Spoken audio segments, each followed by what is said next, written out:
Okay, we got 3 questions already to start the show off that we're bringing from TikTok. Welcome to Car Shopping Q&A. My name is Deshone the Auto Advisor. If this is your first time on a live with me, I want you to type the number 1. Welcome to all the first-time people. We do these lives all the time. I see we got Tyler Mom. I see we got Juan Bustos. We got Equus. We're going to get to your question first. We got Lulu just checked in. Shout out to the people checking in on TikTok. And I want you to come in and just focus for a couple minutes. Welcome to the first-time people. Thor Dad, Dorothy, welcome. Everybody who's typing the 1, welcome to the show. My mission is I hold myself accountable to, if you listen to me, my goal is for you to know that you have saved thousands of dollars every car you buy. That is the goal, to know. I don't want you to wonder, because what most people do when they buy a car, they hope they did okay. That's the strategy. They leave the dealership. Hey, you think should we have tried to get them down a little bit more? Nah, I think we did okay. You think we got enough for our trade-in? It's a hope. And 99 times out of 100, they didn't get the good price. They didn't. So what I want you to do, and what you're going to be able to do as you tap into what we're talking about, is guarantee every single car you buy, you pay less than everyone else. And there was no way you could have gotten it for a lower price anywhere around you. If you're in New York, I want you to know there was no dealer in New York, Pennsylvania, Connecticut that I could have bought this car from that would have sold it to me for less. Okay. And we do this so easily because we do this from home and we use the internet to make this happen. So, all right, so we got our first couple questions. I do want you to know this whole live stream is sponsored by my new digital book. It's called Cars from Home, 7 Steps to Saving Time, Money, and Avoiding Dealerships. You can get a copy of this. If you don't want to remember any of what we're about to talk about, you might be like, Sean, 30 minutes from now, you're like, this was great. I don't want to remember any of this. You get the blueprint. It's normally $97, but for 30 minutes, you can get your copy for 75% off. Go into my TikTok bio or my Instagram bio, and you'll get your copy instantly. It'll be in your inbox, 75% off, which is $24, and you'll have everything we're going to talk about and more, because there's strategies that we're just not going to have time to go over today. But if you want the whole blueprint, it's there. On YouTube and Facebook, we have a comment pinned for you guys so you can get your 75% off. Let's get the show on the road, Dolan. So Equus from TikTok asks, how do you deal with those who only want to communicate by phone? Okay, so there's dealers that are not going to come off that. That's why it's important for you to have multiple options. This is so important. The key to overpaying is dealing with 1 or 2 dealers, because what they want you to do is they want you going into the dealers. You lose all your leverage. Leverage is what allows you to get better deals. The more leverage you have, the better deal you can get. Leverage is things like, I don't need a car today. I can buy a car today, but I could also wait until the end of next month. That's leverage. You're not desperate. When you give off desperate vibes, you're losing your leverage. Oh, I need a car today. Oh man, you're one of the only dealers that have this car. I've been looking around for it. These are all things that lose you leverage. You don't even know. This is losing you leverage. So that's why I don't like to talk. But in the event we are talking when we're at the dealership for a test drive only, or if we're at home and we're negotiating online and people say, hey, we only deal by phone. You make one statement. Hey, I'll be handling my entire process from home. None of the other dealers that I've spoken to have said that. Are you open to dealing online, or should I remove you from my list? Let me say that again. None of the other dealers I'm speaking to have said that. Are you open to working with me online, or should I remove you from my list? See how powerful that is? That's one of the scripts in my book. Everything we do is scripts, email scripts. But it's important that everything you do when you're dealing with a dealer end with a question. And I'm going to tell you why. We have something we call the 25 to 5. What's up, Jason? Good to see you. Jeffrey, good to see a lot of people checking in on TikTok. Good to see y'all. Everything you do must portray to the dealers, I'm not one of these other people that you've convinced you're the only game in town. Once they can convince you they're the only one with the car, they're the only one that has the sale, they're the only one that they got you. So everything we do is to show them, we know that no matter how much I like that blue Genesis GB70, there's probably 100 Genesis dealers in the United States, and there's probably 25 within 200 miles of me. And I'm talking to them too. They're in my inbox too. So don't worry if you're like, yo, how do we call? Yo, no, you don't do all of this by talking. You don't want to be doing all of this by talking. You want to be doing this by email. We go direct to the dealer site. Now, let's preface, let me make this clear. This is for new car buyers, anyone who's buying a new car. I want you to type me, or leasing. This is what you use. This is what you use. It's a different strategy when we're shopping for pre-owned cars, because we're going on marketplaces. I'm about to shop for a pre-owned car for my dad, and I'm going to show you how easy it is. Document the whole process, how easy it is to get a below market deal on what he wants based on shopping on marketplaces. But when we are dealing with dealers and we're leasing or we're getting a new car, we are reaching out to 25 dealers online. We go right on their website, send them what we want. This is what I'm looking for. This is what I'm looking for. This is what I'm looking for. Copy and paste. Now we have 25 dealers that are, start the competition, y'all. Start the competition. This is how you win, because now who's ever been at a dealer and they're like, well, hey, I'm sorry, I don't have the black one that you want. Good to see you, Kim Burnett, checking in. Jamie, good to see you. Who's been at a dealership and you're like, hey, do y'all have a black one that has the big seats inside? That's what I want. Like, you tell them what you want and they're like, we don't have that. We might be able to get it. Who's heard that before? Who's heard that? Type me if you've heard that. Yeah, and then right, Dorothy, she's like, then they have you sitting for hours. Right, they're trying to find this other replacement vehicle. Wait, do you like this one? What about this one? No, I really wanted the black, and my second choice was the gray. You don't have that either. When you're at home and you're communicating by email with 25 dealers, you give yourself the best shot to have your car. Because now you're not shopping out of 2 dealers' inventory, 1 dealer's inventory. You're shopping out of that 25. So the reason why my strategy in my book is called the 25 to 5, because when we connect with 25 dealers online, we know we're going to get 5 to 7 quotes. And that's the goal. I'm going to cast this wide net. I'm going to get 25 quotes. Now I realize, like Equa said, you're going to get the normal things that you should be using to eliminate dealers. Hey, we only deal by phone. Hey, when can you come in? Hey, we don't provide quotes online. Perfect. None of your competition, none of the other dealers I'm speaking with have said this. Should I remove? Are you open to dealing online, or should I remove you from my list? No one wants to be removed from a list.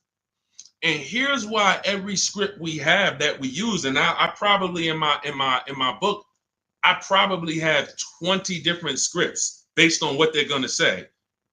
And the reason why everyone ends with a question is this. These dealerships have managers that every time they come in to look at what we're a lead, put it like this, anyone in sales knows what that term is, lead, we become a lead. Leads cost money. So when that manager comes to the salesperson and says, hey, why haven't you contacted Marco Sanchez? He said he was looking online. He gave you everything you needed. What's going on? Why haven't you contacted this woman, Shanice Johnson? What's happening? I see she asked you if you were willing to deal online. You just stopped communicating. Now they're the blame. That's the whole thing. So once you know how to, in each script with a question, throw it back to them. First thing we're doing when we're talking to all of these dealers online by email is, do you even have a vehicle I want? See, a lot of times you guys go wrong. You're reaching out to the dealership. Hey, can I get a quote on this vehicle? You're going wrong there. And I'm going to tell you why. As someone who I've floored hundreds and hundreds of leads, being in Mercedes, being in General Motors, I was the one looking at that. You're not giving them what they need. So what we need to do right from the start is, before I even ask you for a quote, before I even tell you anything, do you have a car that matches my interests? That's step one. So once we find out, okay, they have a car. See, because what you're going to find when we connect with 25 online, maybe 10 of them don't even have a car. That's great. 15 do. Out of 15, now let's go to the next step. Request my quote. And the next issue, I see, shout out to the sharers. Everyone who's hitting the share button, we appreciate you. Everyone who, I always want to shout out the sharers. People who send this video to people, hey, yo, you got to watch this. This is because we don't play games over here. So shout out to the sharers. We can't do this without you. Hit the arrow, hit the paper plane. It matters. We appreciate you. So what we're not doing now that we need to is give the dealer what they need to give us a quote. That's partially the problem. We don't realize, again, this is not for used cars. This is strictly my new car buying strategy. This is the same strategy that all of these people I show you in the broadcast have used to get these below market prices. When y'all hear these prices and y'all be like, oh, this is not what I'm paying. I got that same car. I didn't get $15,000 off, $8,000 off, $20,000 off. These are the same tactics that they use. It's a competition. You have to give dealers certain things or they can't give you a quote. You got to give them your zip code. They got to factor in the tax. We need to know what kind of vehicles do you have in the household. That's conquest rebates, loyalty rebates. We need to know what you do for a living. See if you qualify for any incentives there. There's certain things, what credit tier should we assume? So when we say, the reason why I created these templates that you'll have, literally, you get your copy of Cars from Home, it's 5-star rated. You'll have all the templates. But like I said, if you're like, Deshone, I'm writing down everything. I'm going to remember all of this. God bless you. God bless you. I'm going to give you the game. For those of you who don't want to remember it, get your copy of Cars from Home in my TikTok bio, my Instagram bio, the YouTube comments, or the Facebook floating link there. And you get it for 75% off for 30 minutes. You won't pay the $97 price, as long as you get there before 30 minutes. So the reason we have these templates set up is because I need you to be able to simply copy and paste and send them out to multiple dealers. You're sending the dealers the same thing. You're not changing. You're sending every dealer the same thing. So now every dealer has the exact same information and they can actually compete. And those who, remember this, there's an 80% that I need you guys to know about. The 80, some of you have heard of the 80-20 rule. 8 out of 10 dealers are overpriced. Doesn't matter how much you negotiate with them. Their lowest price is going to be a lot higher than their competition. When you hear somebody say, hey, Mr. Haywood, we appreciate you, but this is my best price. I can't get the manager to go any lower than that. Who's heard that? Who's heard that? Who's been in a dealer and they just like, listen, you beat me down. This is the best price. I can't get any. You basically still in the car, right? God's anointed. When you heard that, Cheryl, you heard it. Okay, so now, definitely heard that before, right? They're not necessarily lying. What you have to know from this particular point on in your life is that is only your best price. That's not Nissan's best price. People will say, hey, I went to Nissan, man, those cars are high. No, I went to Nissan of Bay Ridge, got a price from them. It was high. One Nissan dealer, these are all independently owned franchises competing. They report at the end of the month who sold the most cars. They get awards for that. Best in class, best in the region. They're competitors. This is the secret to you saving more money than you've ever saved without even trying. Putting the competitors against each other is how you save the money. And once they have somebody who they know is making them compete against their competitors, you're going to pay less than everyone else. It's not even a game. The person in that dealer, if they're at a dealership and they're what we call, I want y'all to remember this, type it if you know, the 80%. Everybody who's getting this point, I want you to type 80% into the chat. That means you're getting it.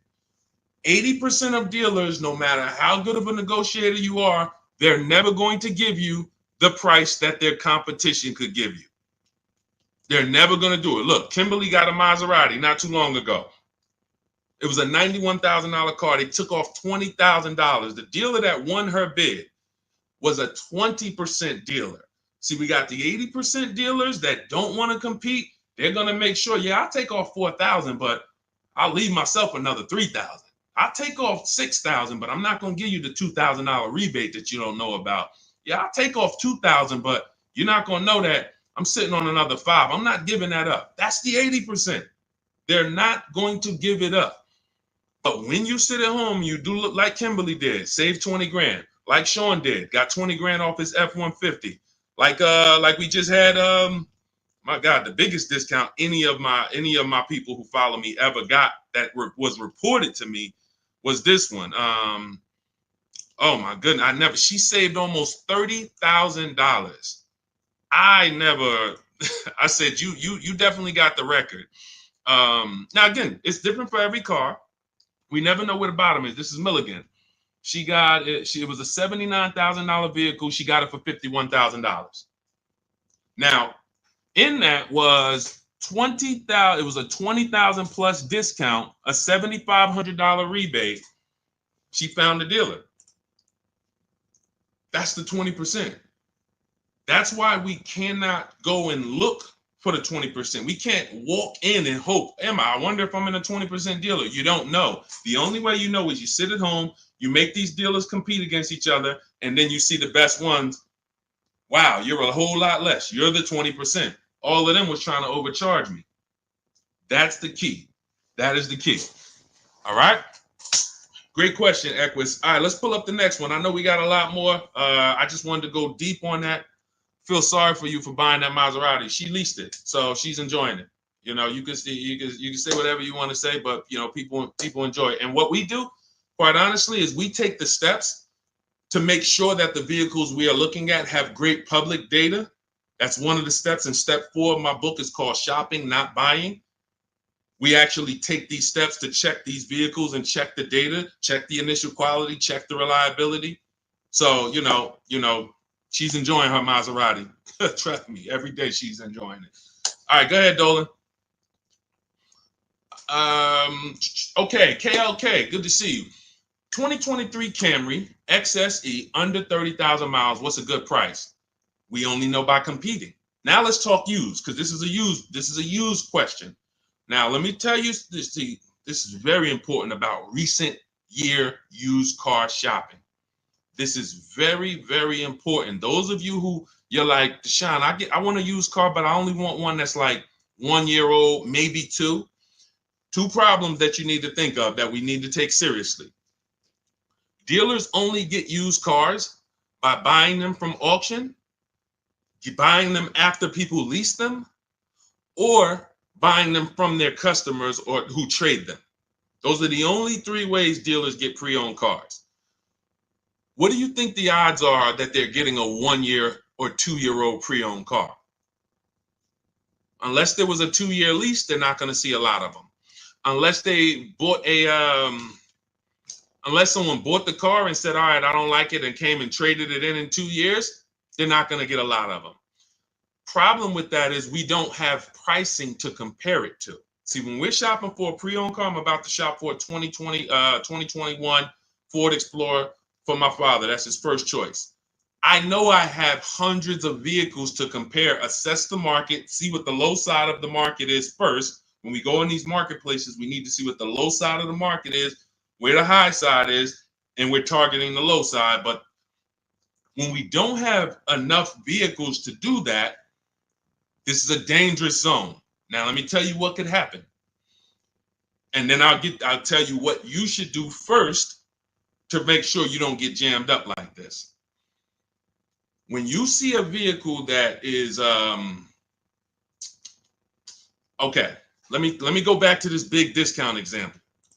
So you got a big discount. Milligan saves $27,000 off a new Mercedes, right? You guys can see it if you're on Instagram, if you're on YouTube. Even a regular deal where somebody saves $6,000, like Tiffany, she saved $65, almost $7,000. If somebody walks in to buy this vehicle 1 year old, they don't realize that the new market on that vehicle is almost $7,000 off. So they might look at a $44,000 vehicle that was originally $45,000, but today it's a 1 year old one. It has 8,000 miles on it. We're asking $35,000. All right, could you do 34? Because the new ones are 44. The new ones are 44. So maybe I could buy a 1 year old one for like 35. Okay, so all right, I buy it for 35. Problem is, the new market for that vehicle was 37 and change. So for $2,000 more, you could have got a brand new one. Does that make sense?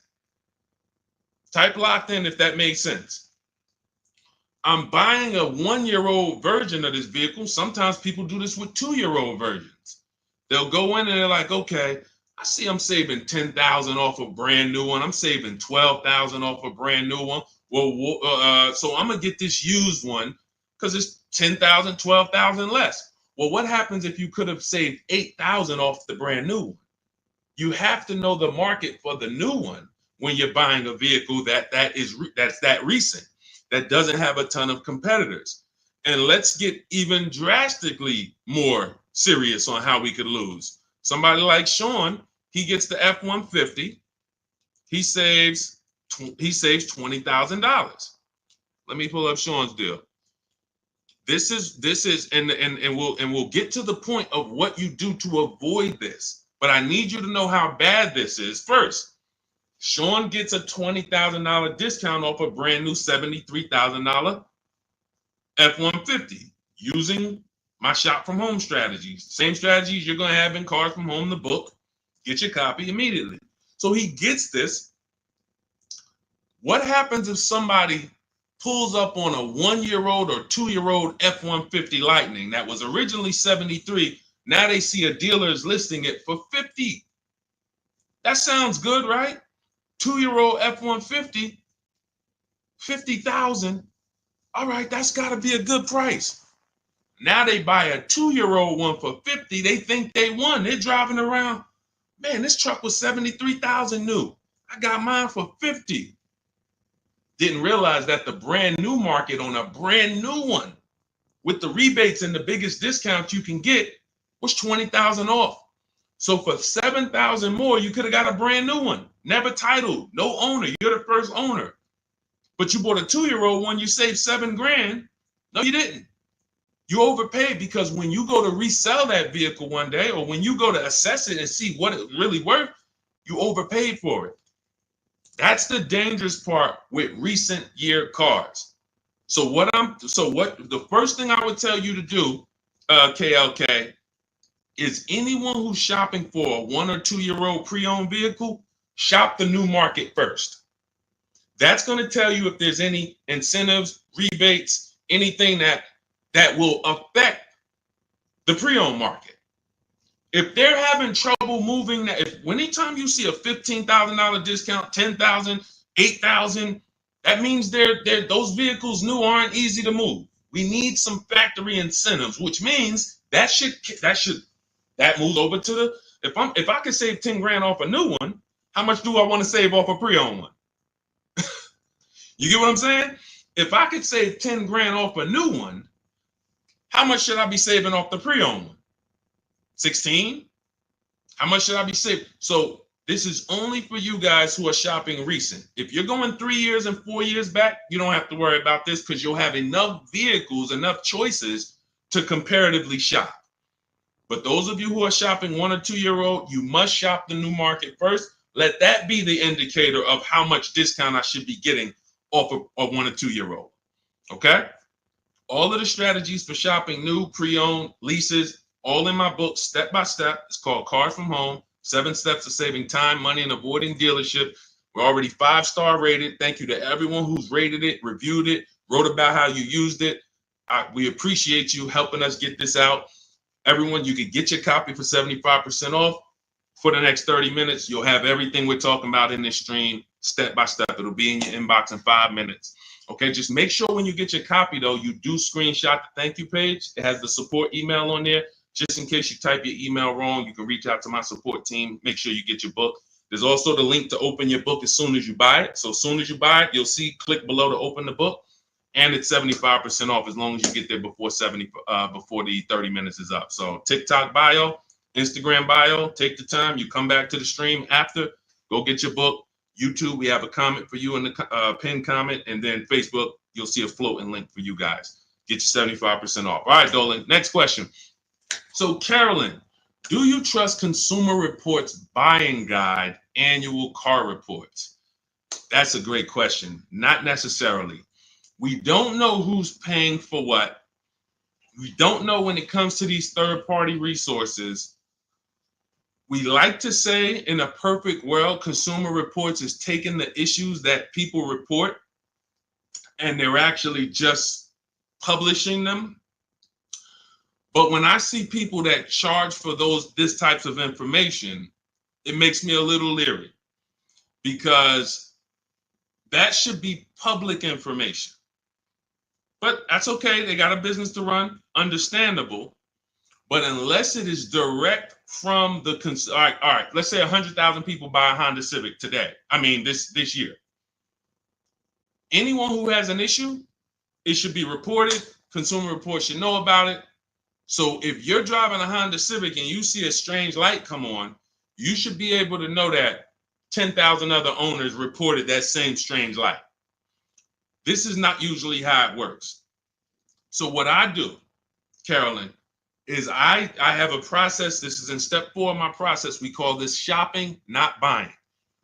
You are spending way too much time getting your car and not enough time researching your car. Who's known somebody, be honest, who ends up with a car and the thing is in the shop almost every other month? Every time you see them. Type ouch if that was you. If it's you, be like, man, if you've ever had a car and it was like every 3 months, like there's another light on. Now I got to take it to the shop. Now they're saying we need this. Now the electrical system is going. All of this, just if that's you, type ouch. If you know somebody like that, just type me. So these are the steps we take. And I appreciate the people being honest. That's how we unlearn here. Look, I'm the bad news first person, y'all. If y'all don't know that about me by now, if this is your first stream with me, you definitely don't know that. I'm bad news first because I'm not meeting you in a place where you're like, if I ask you what's your shopping strategy, you're not going to give me a shopping strategy. Honestly, as an ex-car salesman, that impresses me. That guarantees you pay less than everyone and avoid problem cars. So I'm always meeting people in a bad place. And I got to tell you how much these mistakes are costing you. Thousands of dollars. And they were avoidable. That's the biggest thing. They were avoidable mistakes. So when we use this step 4, it's called shopping, not buying.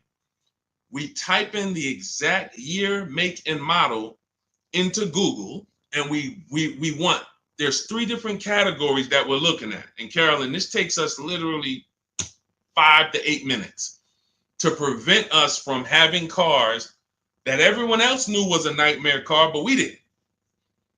We go in, let's say we're looking at a 2017 Hyundai Sonata. 3 categories you got to keep in mind. Initial quality, that tells us everything we need to know about the car in the first 3 months. What are owners saying about the car in the first 3 months? Reliability. What are owners saying about the car the first 3 years? Longevity. What are the experts that study engines and transmission? What are they saying about the car in the long run? Those are the three categories that you guys burn into your head. If you have my book, you don't need to burn them. Initial quality, reliability, longevity. These are three totally different data points. So we go in, we type in 2017 Hyundai Sonata initial quality. That'll tell us when it was new, what were they saying about it? Were they saying it was an electric problem? Were they saying this car has less than normal quality? Okay, and we just skim Google. That's it. Skim those first couple articles. You don't even need to go to the second page. Do not go to any dealership or brand sponsored site. So if you're looking at a 2017 Hyundai Sonata and you like, don't go to Hyundai of Westmount, see their little blog article they wrote about it. No, you want third party independent people, skim it. Then we type in 2017 Hyundai Sonata reliability. Skim the articles. Any red flags? Any red flags? Then, if you're buying a pre-owned car, those of you who are leasing, you don't need to do this. But if those of you who are buying a new car or buying a pre-owned version, you want to type in 2017 Hyundai Sonata longevity. 8 minutes. 8 minutes. To prevent. I've had people that's like, man, Deshone, once you told me about that quality search, the vehicle I was looking at, I had to eliminate it because they were saying it has electrical problems that year. That particular year, because sometimes the 2019 has electrical problem, the 2020 is fine. That means the manufacturer took the steps, saw the reports, saw that the reliability was lower than normal, people were reporting it, and then the following year they corrected it. Who's heard never buy a car the first year it comes out, or never buy a car when it has a new engine, or a new electrical system, or a new transmission? This is what happens. So that's why each year is important. But this is how these little things, see, because some people look and be like, Deshone, how long does it take you to get these deals? How long does it take all of these people to get these deals? When you're good, 90 minutes. Your first time, it'll take you about 2.5, 3 hours. By the time, before one visit to the dealership, by the time it would take you to get in a dealership, get in your car, go drive to a dealership, have them, hey, I'm here to see Charlie. Go get Charlie, pull up a car. Hey, yeah, they got to pick it out. No, Charlie, you got a white one? Now, next thing you know, by the time you did that, the total time, we already talking to 25 dealers. We already seeing the whole used car market. You at one dealer. They're at one dealer. It's leverage. So once you get good, you'll be able to get deals in 90 minutes. Now, I don't suggest you do your research in 90 minutes. I suggest when you are test driving cars and you're deciding what you want, don't rush that. Don't rush that. People call me, people DM me, Deshone, I got a car, I had it 6 months, I'm trying to replace it. You're about to lose a ton of money. You can't buy a depreciating asset and replace it in 6 months and not lose thousands of dollars.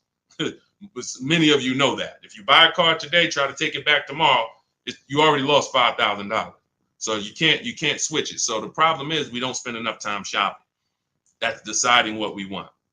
And this is the process. So what you're hearing is a process. I know you're not used to this. It sounds like I always just wing it. Yeah, you wouldn't wing a house purchase, right? And if you did, you'd expect to lose. I could wing my house purchase. I don't really care. Just, boom, here's my application.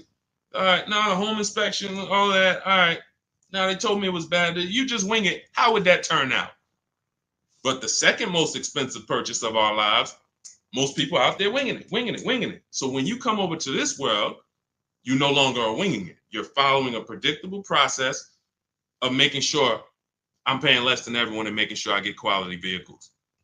Okay, so no, Carolyn, I'm not going to say I don't trust Consumer Report, but I would certainly add to my research and do those three searches that I just talked about: initial quality, reliability, longevity. Any car we buy, we're going to do that to make sure that we're not getting a bad car. There's no guarantees, but it definitely is us taking the steps to see where the data is, to try to protect ourselves from a bad decision. Go ahead, Dolan. Next question.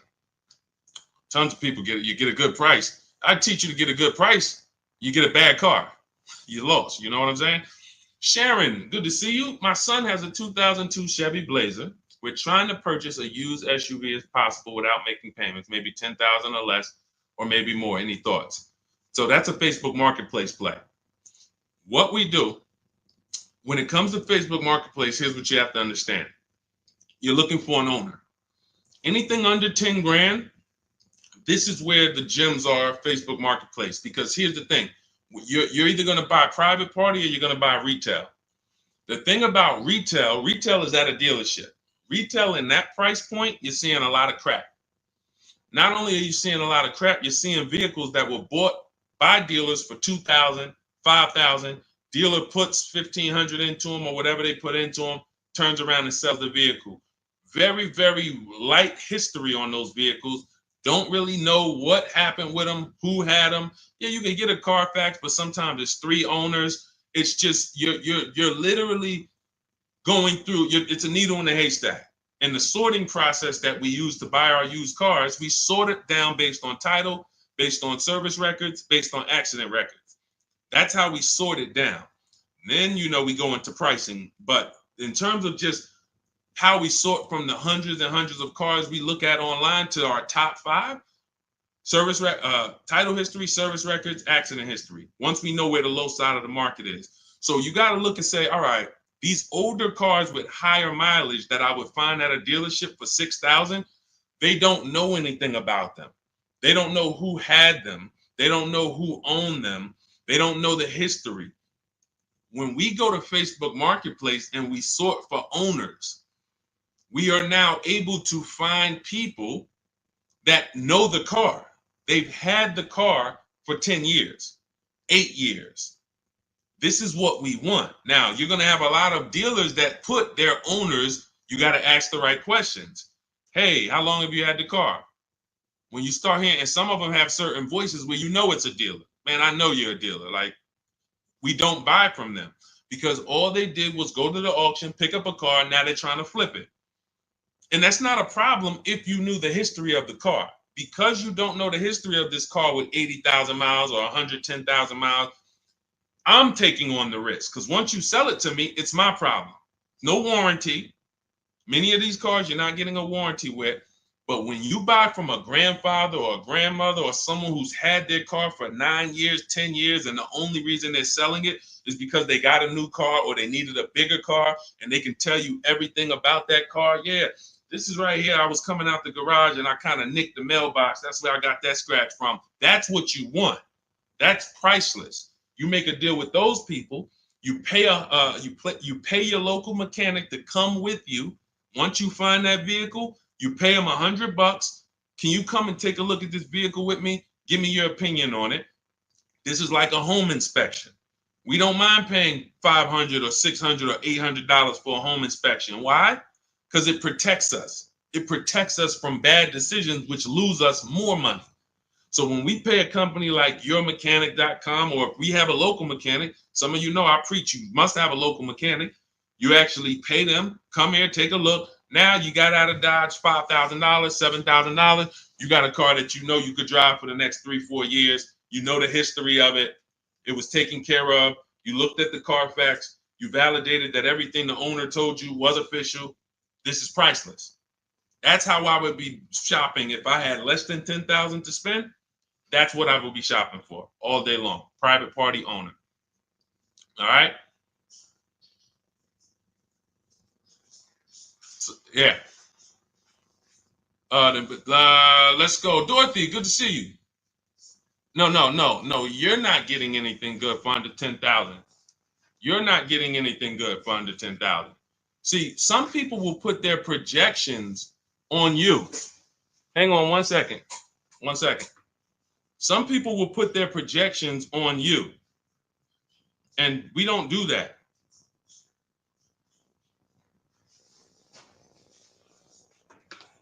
Hang on 1 second, y'all.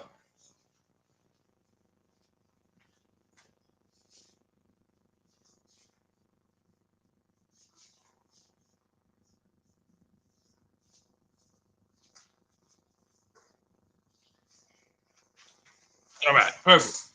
Yeah, so listen, it's very important that when y'all step over to this world, You don't listen to anyone else who cannot shop. It is extremely important. We are in our own bubble over here. Those of you, look, if you're on YouTube, just the fact we can post deals. You see people posting their numbers. Everyone posts their cars. These are people in my private group.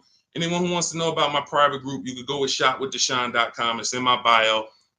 Because I teach people how to learn no matter how they want to learn. Some people want to learn directly working with me. Some people want to learn by getting the blueprint. I don't care how you get it, but get it. Here's the point. You notice everyone here that I'm showing post their deals. They post the numbers. No one that you know posts their numbers when they buy a car. All they do is post the car, because the car they like.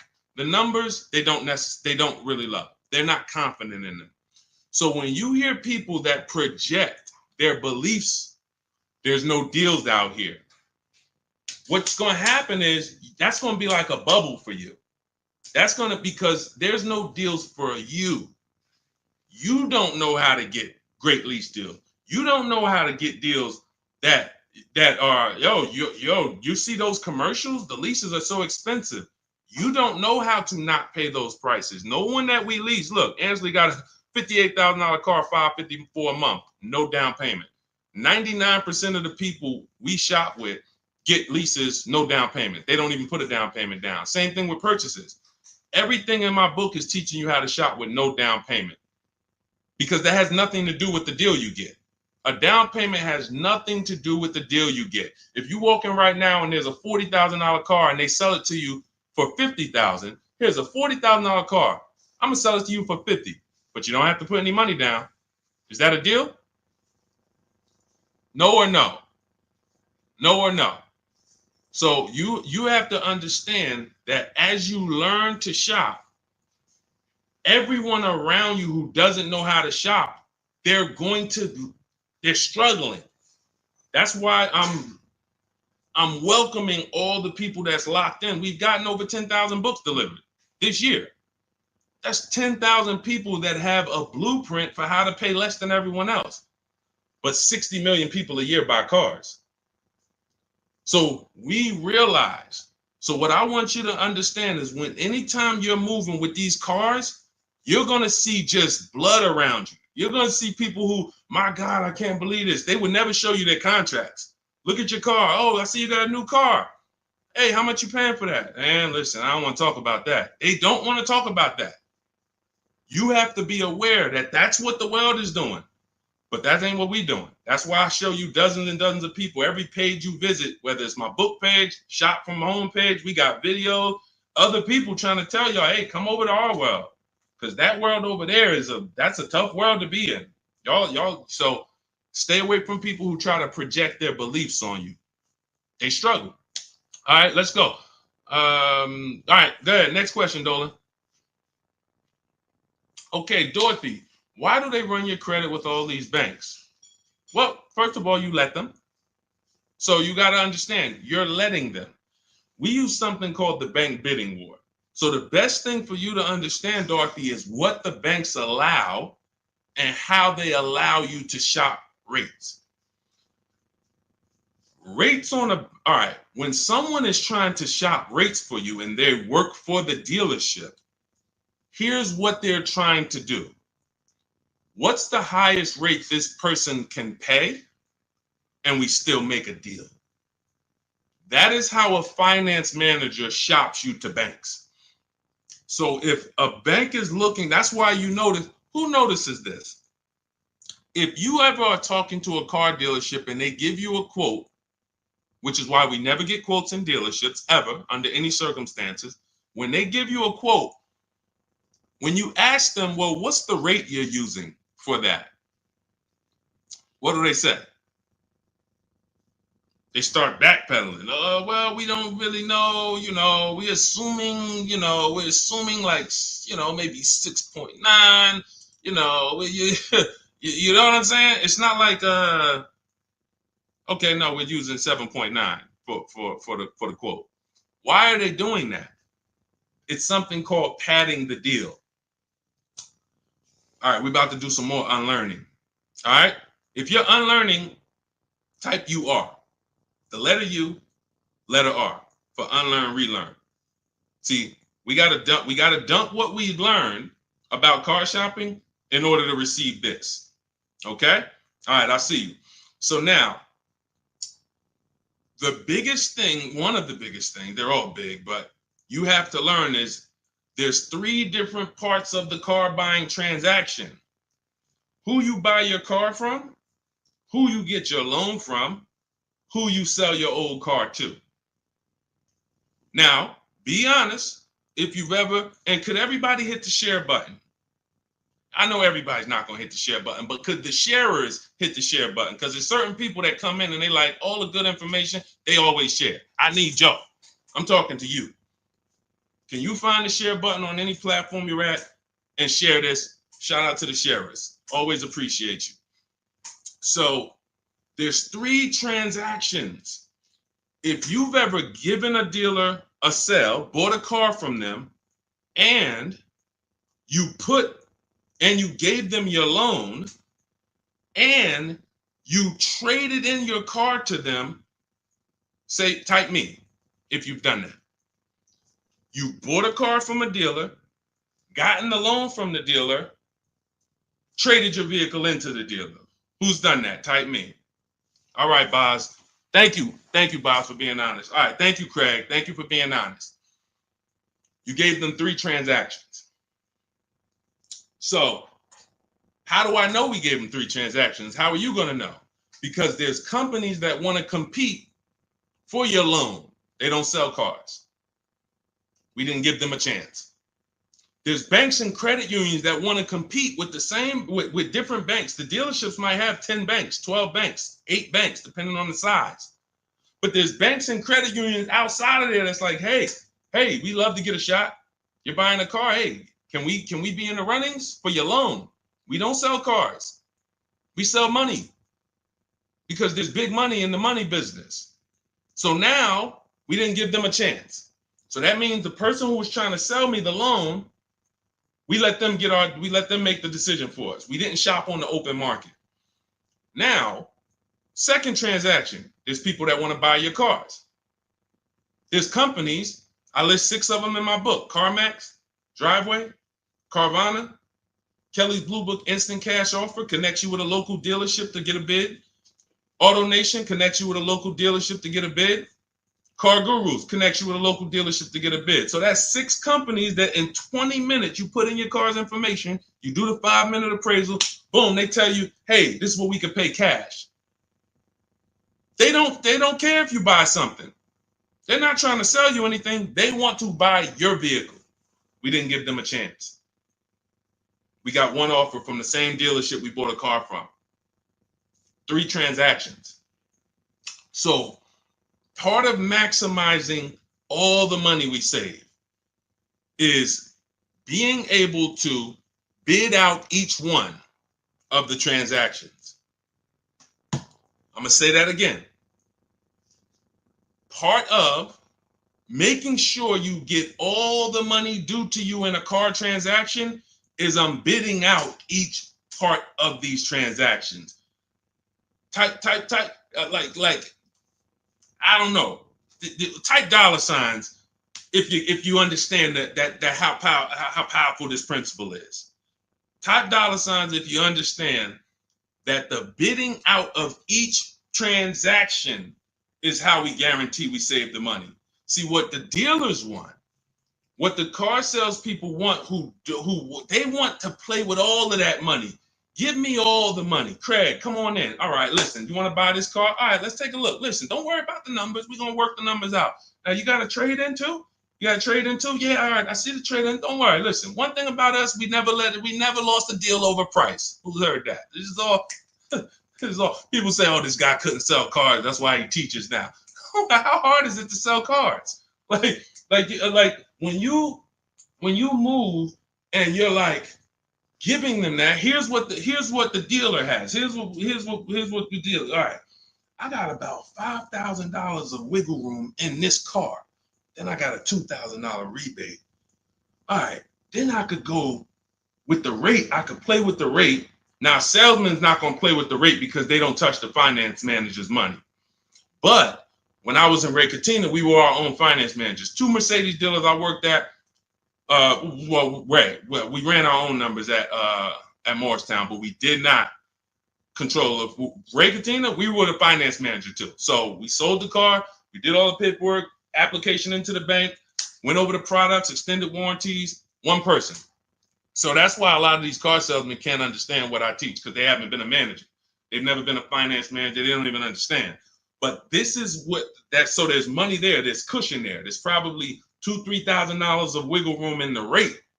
Then we got more money in the trade. Okay, well, I know the trade. The used car manager says, all right, that car is worth no more than 18. All right, well, I'm gonna go start them at 16. So now we got $2,000 of wiggle room over here in your old car.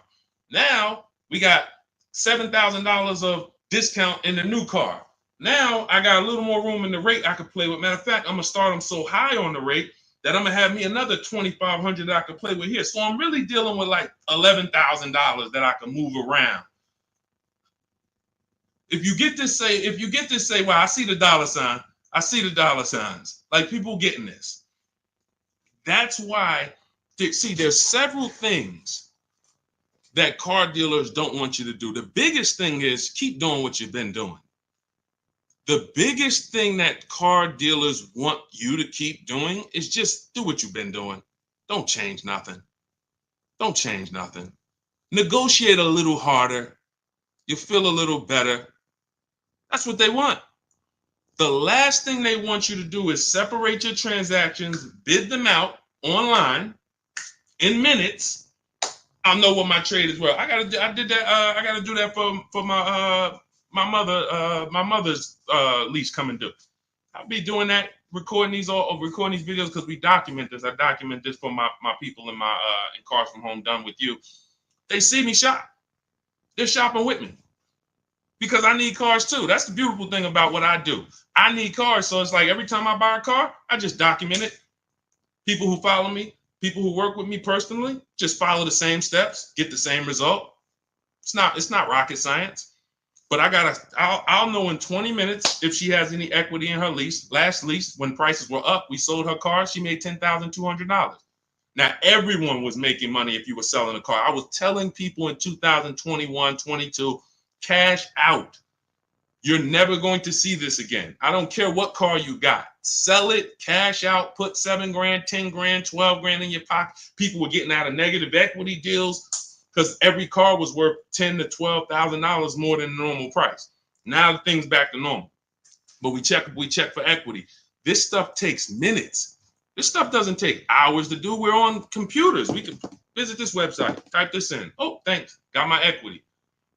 That's what dealers don't want you doing. Separating your transactions, bidding them out online, letting multiple people compete for your business. They can't stop it.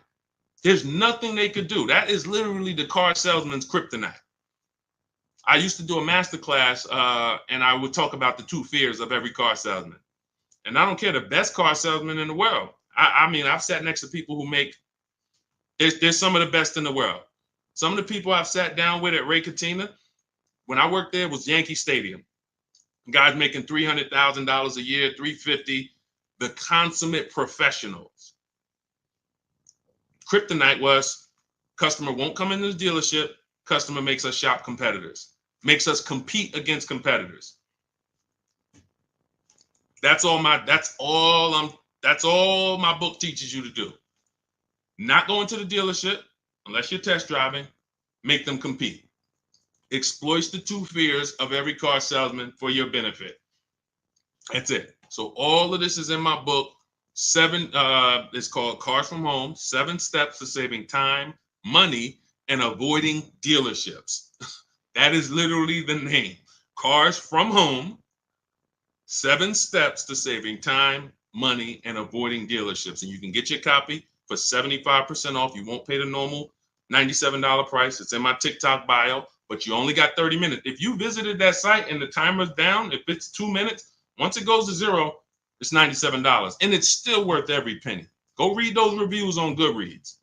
You won't read those reviews and not be like, oh yeah, this book is definitely worth $97. Go hear from your peers. You heard from me. You know, we'll be on here for another couple minutes. I want to answer a couple more questions for sure. But go hear from your peers. Go hear from the people who was like you on a live, met me on a live. Go hear from them. We got them everywhere. We post them everywhere. All right. But yeah, on YouTube, we have a comment pinned for you. If you're on YouTube, you can get your 75% off in the pinned comment. And Facebook, we have a link floating for you guys to get your 75% off. All right. Make sure as soon as you get your book, you screenshot the thank you page. It has the support team's email on there, just in case you type your email wrong. You're doing fast, trying to get back to the broadcast, and then you type your email wrong. Make sure you have the support team's email so they can get you your book. All right. Go ahead, Dolan. Pull the next question in.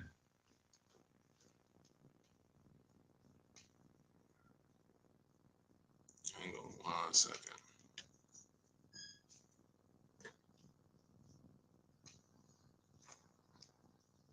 All right. Can we pay you to do all of this for it? No, I'm going to tell you why. One, you wouldn't be able to afford it.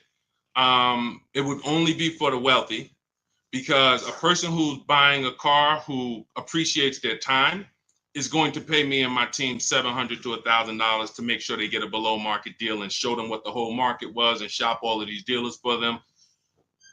But they don't realize they're paying for a process that takes us 90 minutes.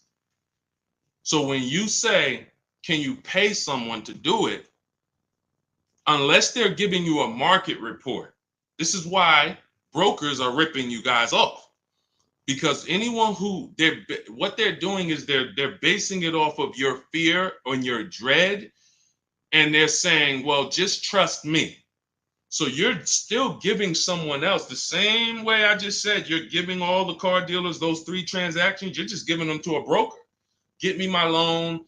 Get me this. Don't mark it up.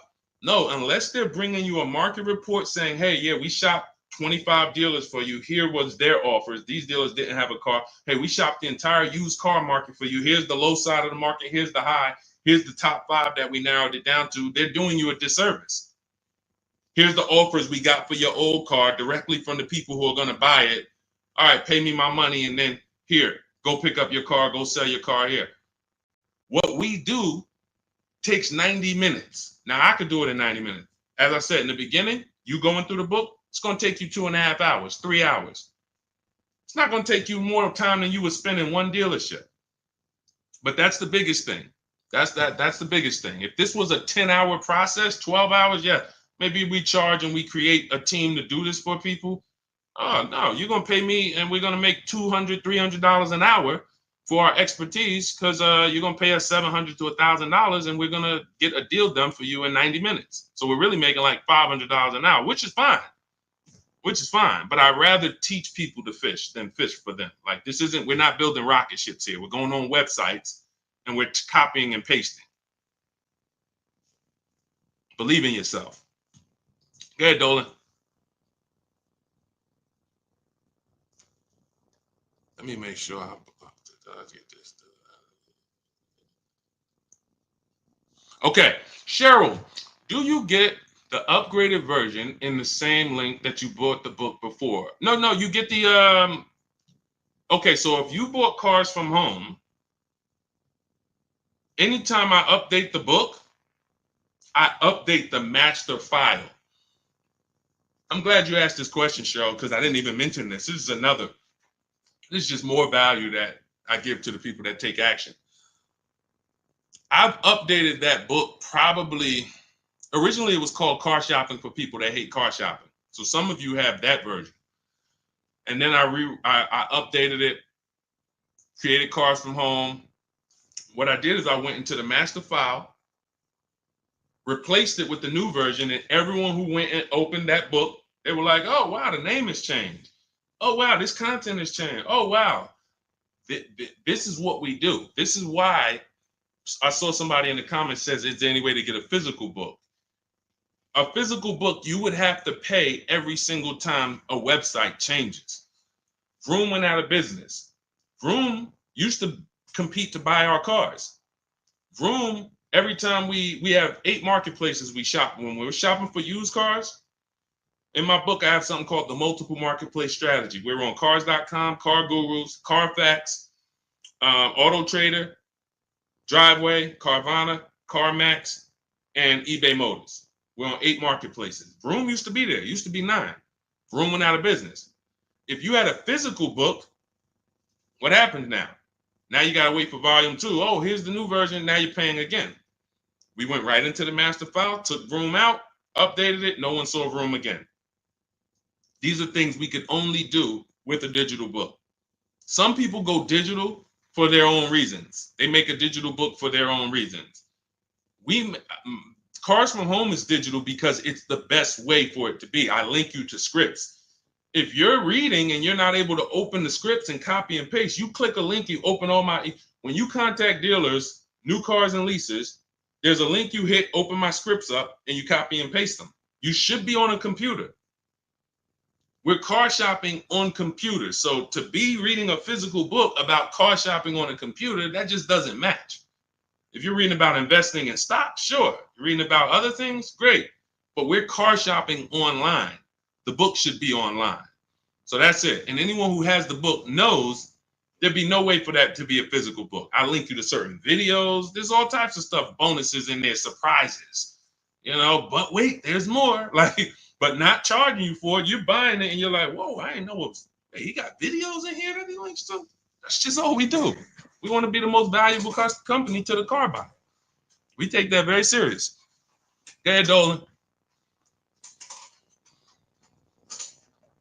Yep, got mine. Good. I see you. Shout out to everybody who got their copy. Enjoy it and use it. Use it. What's up, Gladys? I need your help for my 24-year-old daughter that needs an affordable used car for work commute. We are in Raleigh, North Carolina. Max is $5,000. What I want you to do, Gladys, I want you to go to the YouTube or the Facebook replay. If you're on Facebook, I want you to watch this broadcast, but I need you to go about 20 minutes back, 30 minutes back. We had a woman on here who asked a similar question. Her budget was $10,000 max, and we went over a whole strategy for her. I want you to watch that, use that exact same strategy that we gave to her, okay?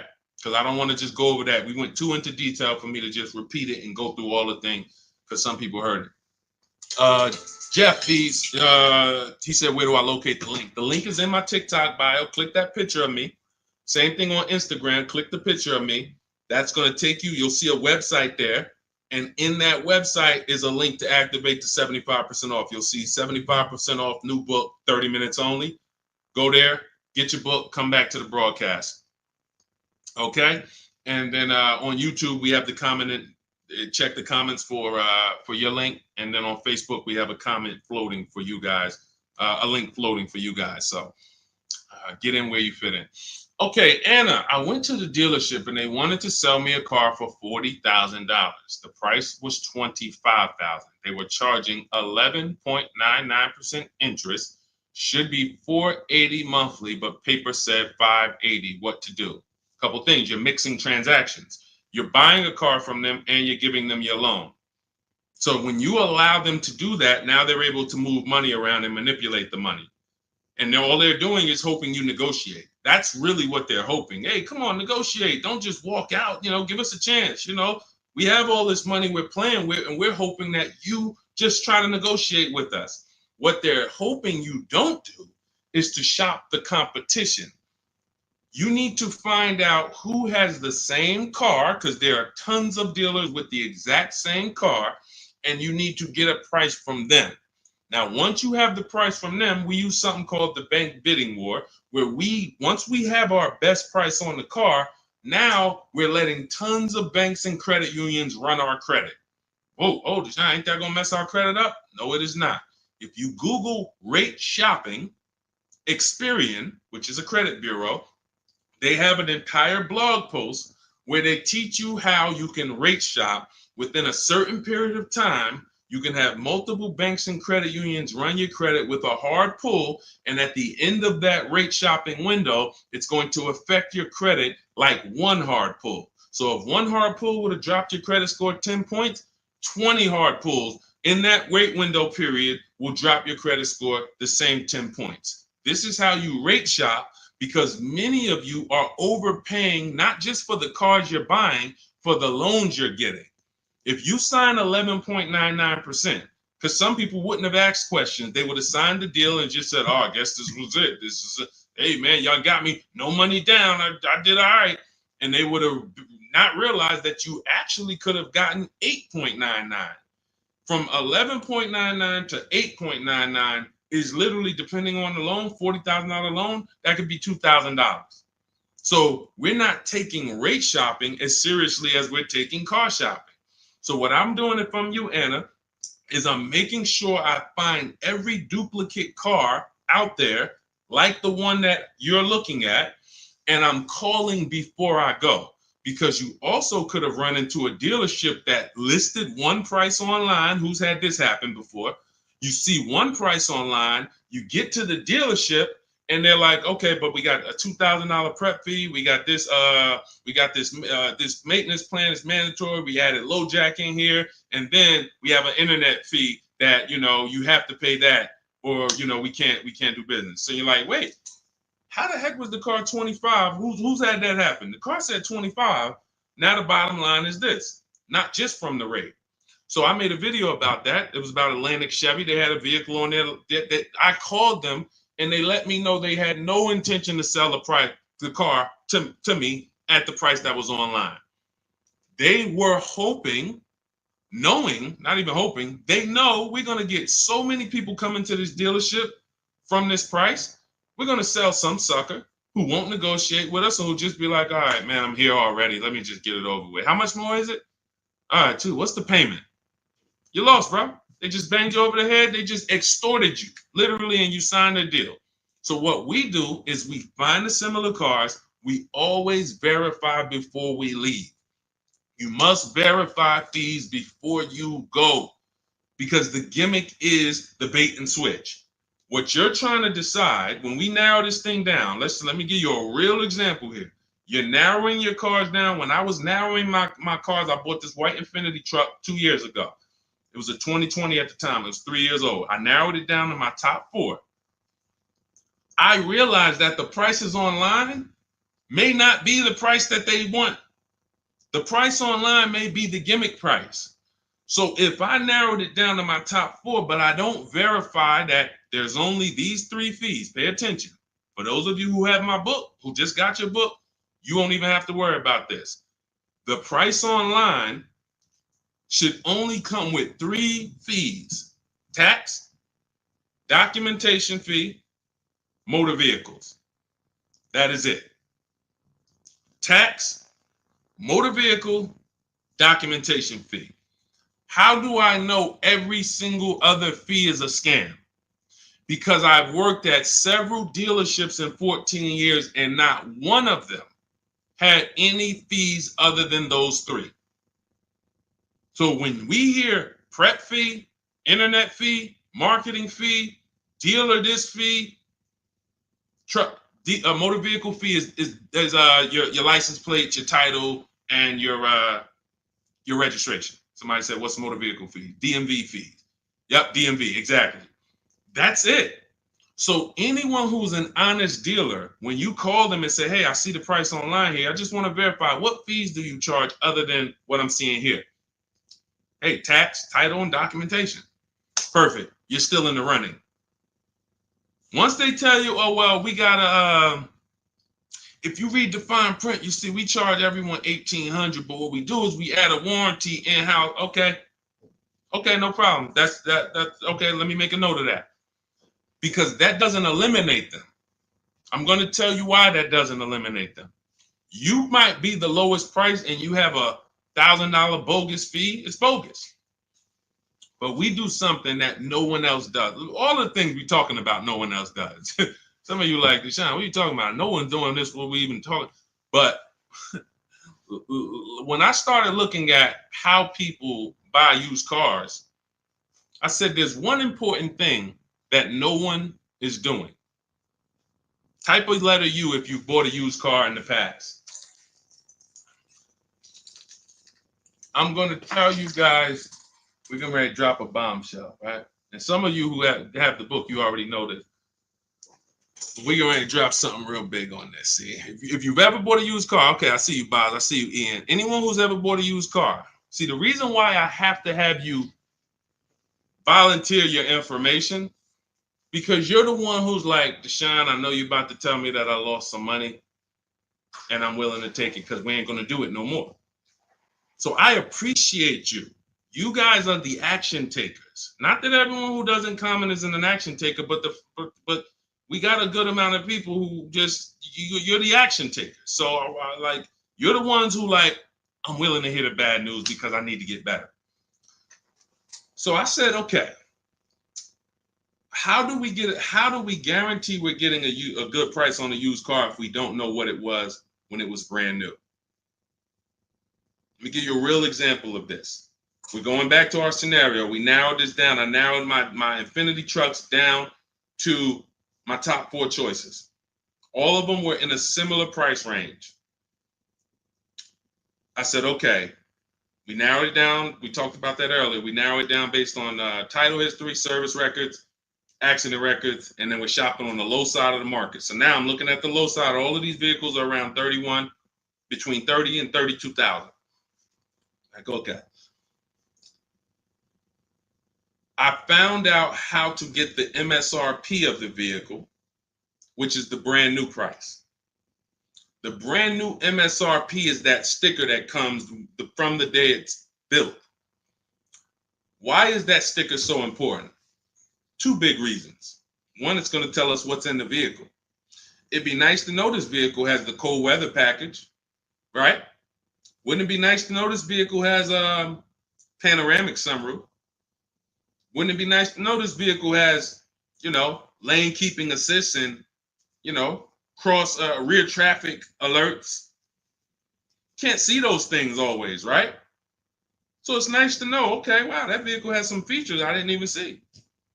Cool. Oh, it has a 19-inch rim. Doesn't have the 18-inch standard rim. Wow, couldn't really see that from the pictures. Second big reason we need to know this is because I need to know how much discount you're giving me from the new price. This is so big. When you're shopping online on these marketplaces, they're using an algorithm to tell you if it's a good deal or not.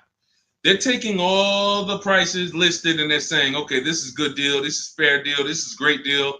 They're not basing it off of what we call, in my book, you'll see this, the true value discount. So when I pulled the new prices of these vehicles, those Infinity trucks, I saw one of them was 46,000 brand new. One of them was 48,000 brand new. One of them was 52,000 brand new. And the one that I ended up getting was 54,000 brand new. Had all these features, special edition, everything. Couldn't see it from the pictures. Had tons of equipment. Now, notice how that changes everything. I'm looking at a car that's 30,000, 30,005, 31,000, 31,008. They all look like close. You see how we just separated them real quick? Like all of this. And see, what happens is when you're not getting the true value discount, which is based on the new price, how much discount? You're picking the wrong vehicles. You're picking a vehicle, oh, well, he's 1,000 less, so let's go with him. But what if his vehicle is 6,000 less equipment? Type $signs if you got that. There's nothing more. 2 big things when we're buying used cars. Quality vehicle. We went over that in the stream. Reliability check, initial quality check, longevity check. Service record, narrow it down. Title history, service records, accident history. Okay, that's quality. That's how we make sure we don't get a good car at a good price, but a bad car. So quality checks, we must do those. They take minutes. It's easy to do, 8-9 minutes. Boom, all right, my quality checks are done. My narrowing it down check. We don't buy a car that doesn't have service records. Tons of service records. This is how we eliminate stuff. How do we eliminate? How do we start with 80 cars on the marketplace and narrow it down to a top 5? Easy, because we're looking. Okay, can't get a Carfax here. Okay, boom. Oh, no service records here. Oh, there's a big gap. No oil changes for 30,000 miles. All right, they're out of it. Then we're narrowing it down, but that's quality. When we get to price on used cars, we are verifying it. We have to assess the market, look at the low side, narrowing it down to our top 5 on the low side of the price range. And then once we look at the prices, we need to get the new price. Verify there's no bogus fees. But sometimes even with the, give you an example, the truck I bought, the one I bought, it was $54,000 brand new. This is how important this is to understand that even that dealer could have said, hey, well, we got $1,000 prep fee. No other dealer had it. But when I take the brand new price of it, when I divide, and I have a calculator in my book that does this for you. You literally type in the asking price, 31.8, divide that into the new price, which was 54.5. We can see we're paying 58% of what the new car price was. 3-year-old vehicle had 26,000 miles at the time. I got a 42% discount. That's how we're judging it. That's how we're judging it. See, because all the other Infiniti trucks, if I'd have took the one that was 30, let's say I took the one that was 46,000 brand new, divided that into 50, into their asking price, let's say it was 30. Okay, wait, hold on. 52,000, no, asking price divided into MSRP, which is 46, 65. That's only a 35% discount. That's only a 35% discount. See, this is the true value discount. This is something that's proprietary to Car From Home. We created this stuff. We didn't go and learn this. I didn't learn this from people. We brought this to the market. No one does these things.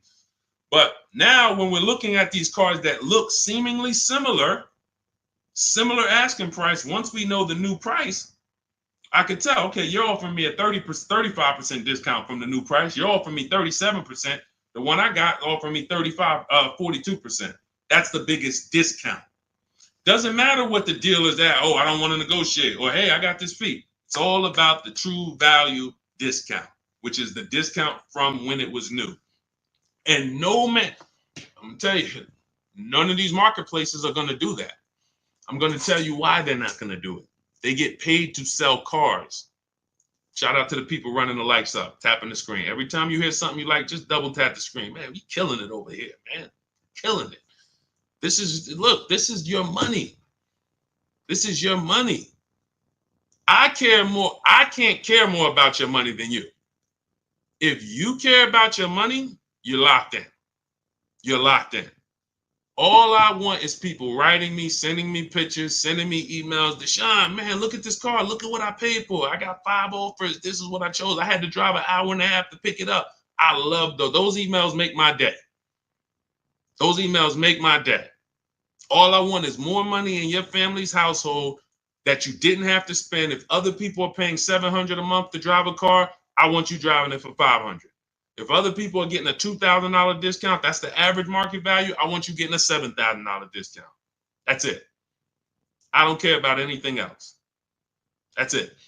So everything we teach, I told you at the beginning of the stream, if you don't want to remember this, and you're like, Deshone, man, just give me the blueprint, because we're gonna go over a lot. We didn't even really go into leasing versus buying today. Like we haven't even, like, leasing versus buying. Those of you who are not keeping your cars 8 years, you're losing thousands and thousands of dollars not leasing. You're losing in depreciation and resale value. And, we have to take an entire segment and go over you were taught that. That wasn't a decision you made.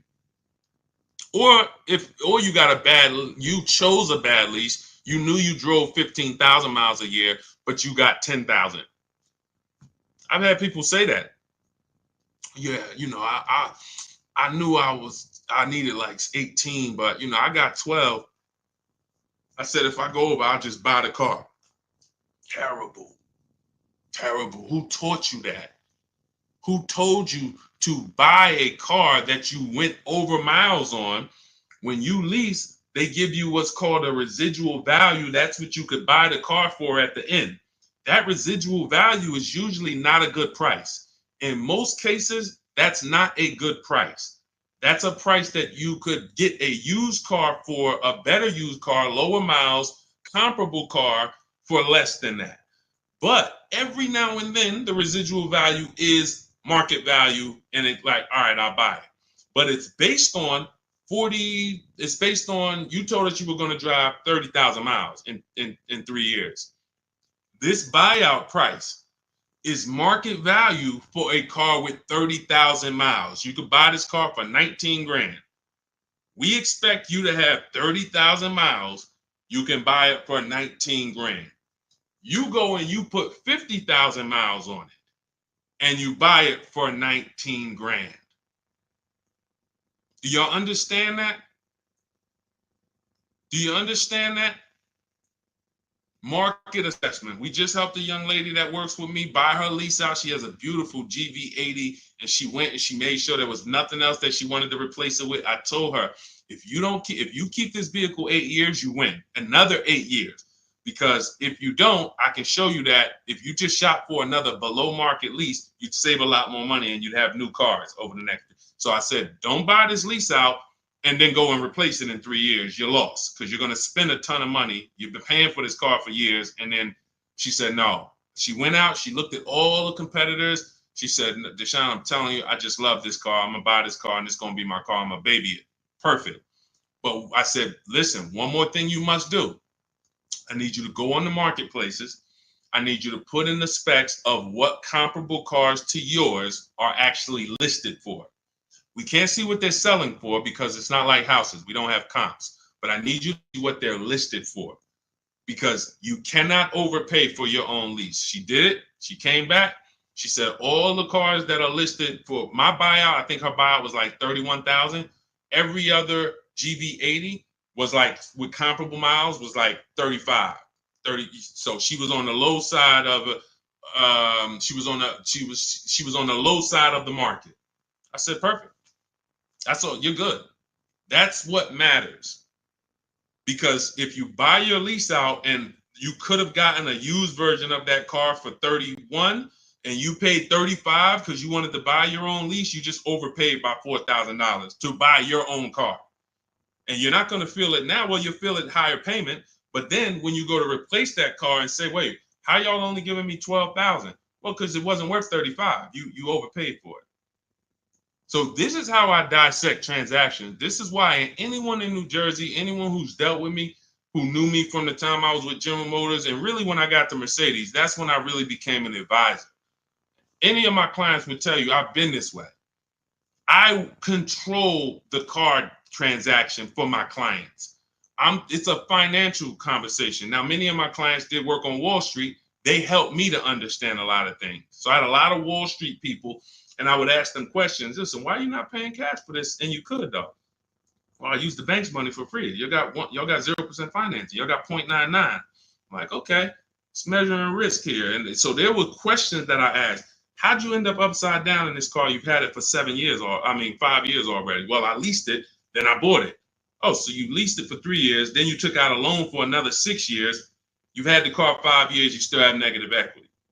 Let me start telling people not to buy their leases because this is what happens to them. So all of this is like, it's my unique experience that God brought me through that allowed me to shape how I teach and put this book together that has become a hit, that has helped hundreds and hundreds of people get to below market deals that I know of. We've delivered over 1,000, over 10,000 books now. So it's just, people, just use it. That's all I say. So get your copy for 75% off in my TikTok bio, in my Instagram bio. You won't pay the normal $97 price as long as you get there before the 30-minute timer hits 0. Click the picture of me, Instagram and TikTok. You'll see a website there. And then on YouTube and on Facebook, you guys have a comment check the comment section for your link for 75% off. But just get it. All I want to do is see people win. Our miles in the value calculator. We always shop our leases with 12,000 miles per year. Always 12,000 miles per year, because that's how we base it. Everything we do when we're judging a lease deal, Armchair, we're judging it based on the 1% rule, which is older than, I don't know when it was invented, but it was certainly around when I got into the car business. So The 1% lease rule was for super savvy people. Lease people who just like, if you can get a lease payment, no money down, that's 1% of the MSRP or less, you stole the car. Now, some people might say, oh, Deshone, that sounds pretty crazy. Well, we do this all day long. Ansley, $554 a month, vehicles $58,000. You divide the monthly payment into the MSRP, and you can see. Zafrina, $579 a month, MSRP was $65,950. That's a 0.88% lease. No money down. You cannot buy your way to a 1% lease. You can't say I used to get people that would DM me, yeah, Deshone, you know, I'm at like 1.1 and all I put down was my taxes. No, you're not. You're not at 1.1. No money down. Your first month's payment only. My first month's lease payment is all we're factoring in when we're getting these offers. First month's lease payment divided into the MSRP, 12,000 miles per year. Shopping my best offers. That's how you judge a 1% lease deal. Teddy, $73,000 BMW, $856 a month. That's a 1.16% lease deal. So all of these are, let's see. Okay, that's a Honda. Okay. Now, how does you don't get to a 1% deal by just negotiating? You need a great lease program. So we have a formula for overpaying for a lease. Overpaying for a lease is over 1.5%. You're paying too much money for a vehicle that you're giving back. Too much money. When you add up all the payments, oh yeah, absolutely. We lease with no money down. That's all we do, Antonio. When you add up all the payments, you'll see I paid $24,000 over 3 years for a vehicle that MSRP was 40. I paid like 65% of the vehicle in 3 years. You overpaid for the lease. So that's why one of the reasons Dave Ramsey doesn't understand leases, because he probably looks at commercials and says, wow, you're paying all that. You're paying more than the natural depreciation of the vehicle. Yeah, at those numbers, you are. That's why we don't judge those deals. So yeah, we're doing everything we're shopping off of is based on the 1% rule. Which is a steal. Anything under 1%, you stole the vehicle. Like great value, but you need a great lease program to get there and big discounts. So we're going to using our process, using what you'll learn in the book, using what you learned in this stream, you can get multiple offers and get big discounts. But if they don't have a lease program that has a good residual, a good money factor, rebates, then you're going to fall somewhere in between 1.2, 1.5. The closer to 1.5 after you get all your offers, you must get 5 offers. You can't walk into an 80% dealer and they give you a 1.5% lease and you're like, well, I guess this is the best. No, once we get 5 offers, we can see, okay, clearly this best offer is 1.4. But we have other higher offers, 1.6, 1.7. So when you get your offers the right way, it's going to shock you how these dealers been ripping you off, because you're going to see these same dealers you've been buying from, their offers are going to be $100 more a month than these other offers, $200 more a month, $300 more per month. That's okay. 80%, let the 80% be who they are. Don't try to change them. Focus on the 20%. But now, if your best offers is 1.4, then that means the lease program is not that aggressive. It's decent. It's decent. Because anything under 1.5, good value. No money down. But when you're talking about 1.1, 0.88, these are vehicles that have big rebates, great residual values, lots of support from the manufacturer to move these vehicles, and you're getting a big discount from whoever the winning dealer was, the 20% dealer. That's the big difference. So that's how we judge leases. That's how we judge leases. But we shop with 12, and then let's say we drive 18,000 miles or 25,000 miles. We always shop our offers with 12, and then once we identify the winning dealer, that's who we adjust. We say, hey, okay, can you show me what it would be for 25,000 miles per year instead of the 12? 18,000 instead of the 12. That's what Jen did. Because some people are losing pennies. They're losing pennies. They're losing dollars to try to save pennies.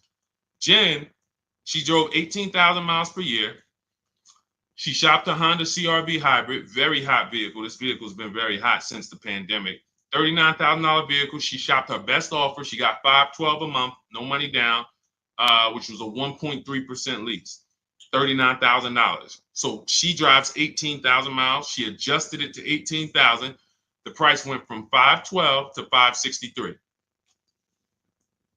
She can drive as much as she wants, enjoy her lease, not have to worry about foolish penalties that would have been her fault. That's what I say. If you didn't get enough lease mileage, it was your fault. To save $40, you got a lease that's going to penalize you for the mileage you drove for no reason. That just does it. These are very bad decisions when people get leases, getting less miles than they actually need. So literally, she went from 512, 18,000 miles up to 563. She's driving, and it's just, this is how you want to structure your leases so that you enjoy your leases. And we have people who lease 25,000 miles a year. There's leases that go up to 30,000 miles per year. The key is, if you're not keeping your cars 8 years, you should be leasing. It's not even a question. These pennies, people are paying cents on the dollar to drive new cars. A $500 payment on a used car, that's a $25,000 car. You can't compare that to driving $40,000 cars for the same payments and all of that. Oh, we just can't. All right. So I think we went deep today. Shout out to everyone who checked in. If you just jumped on, you missed a good show. We got the replay on Facebook. We got the replay on YouTube. But everything we learned today is out of my new digital book. There's nothing that I freestyled except the part for Facebook Marketplace. That's the part that I did. That's my unique strategy. It's not in my book. When we're buying private cars, we put that to the side, that buying from an owner. But everything else is out of the new digital book, Cars from Home, 7 Steps to Saving Time, Money, and Avoiding Dealership. That's going to teach you how to get below market leases, below market purchases, below market used cars, every high mileage driving technique that you need to take into account. And you do it from home. The bank bidding war, making banks bid for your business, doing it the right way, all 3 rounds. All of that is done from home, 90 minutes, 2 hours. You're going to have people fighting for your business. It's hard not to save money when tons of people are fighting for your business versus you going into a dealer and begging, fighting. Come on, take another $1,000 off. Come on. So you can get your copy for 75% off. It's normally $97. And it's worth every penny of $97. It will say this will be the most, I'd say top 3 most valuable books you've ever bought. Guaranteed. I don't care what other books I got a lot of books in my library. I cannot tell you a lot of them that have made me money and saved me money. Couple. Tony Robbins' book on money. Yeah.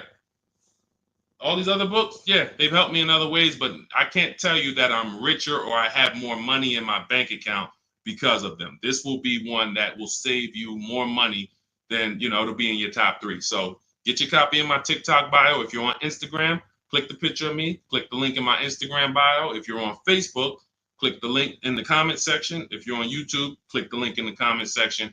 Get your 75% off. Get there before the 30-minute timer runs out. And make sure you send me your success stories. Every time you get your cars, I want to hear about it. DM me. I love to see people winning when it comes to these strategies. And I say armchair, I already got it. Shout out to you. Use it, win, share it with family. I don't care. I'm not even off that. 60 million people buy cars. We got 10,000 books in the market. Like, if you could share it, I don't care. I'm not on don't share the book. Look, at the end of the day, they don't know me. One day we'll have software out and people will know Cars from Home, and then everyone will use it and it'll be software that everyone can use. But for now, we got to save our people. People are getting once you get your first car using Cars from Home, if anyone even shows you what they're paying, if you're willing to look at your neighbor's deal and say, oh man, you're going to be like me. You're going to be like me. You're going to not want to tell them because you don't want to make somebody feel bad, but you're going to be like, well, next time, just use this book, man. I'm going to send you this link. This guy, he created this whole thing. He used to be in the car business. Just use this next time. Just use this. It's blood. It's blood in the street out here, man. Car dealers making more money than they've ever made. And all they want you to do is just keep shopping the same way.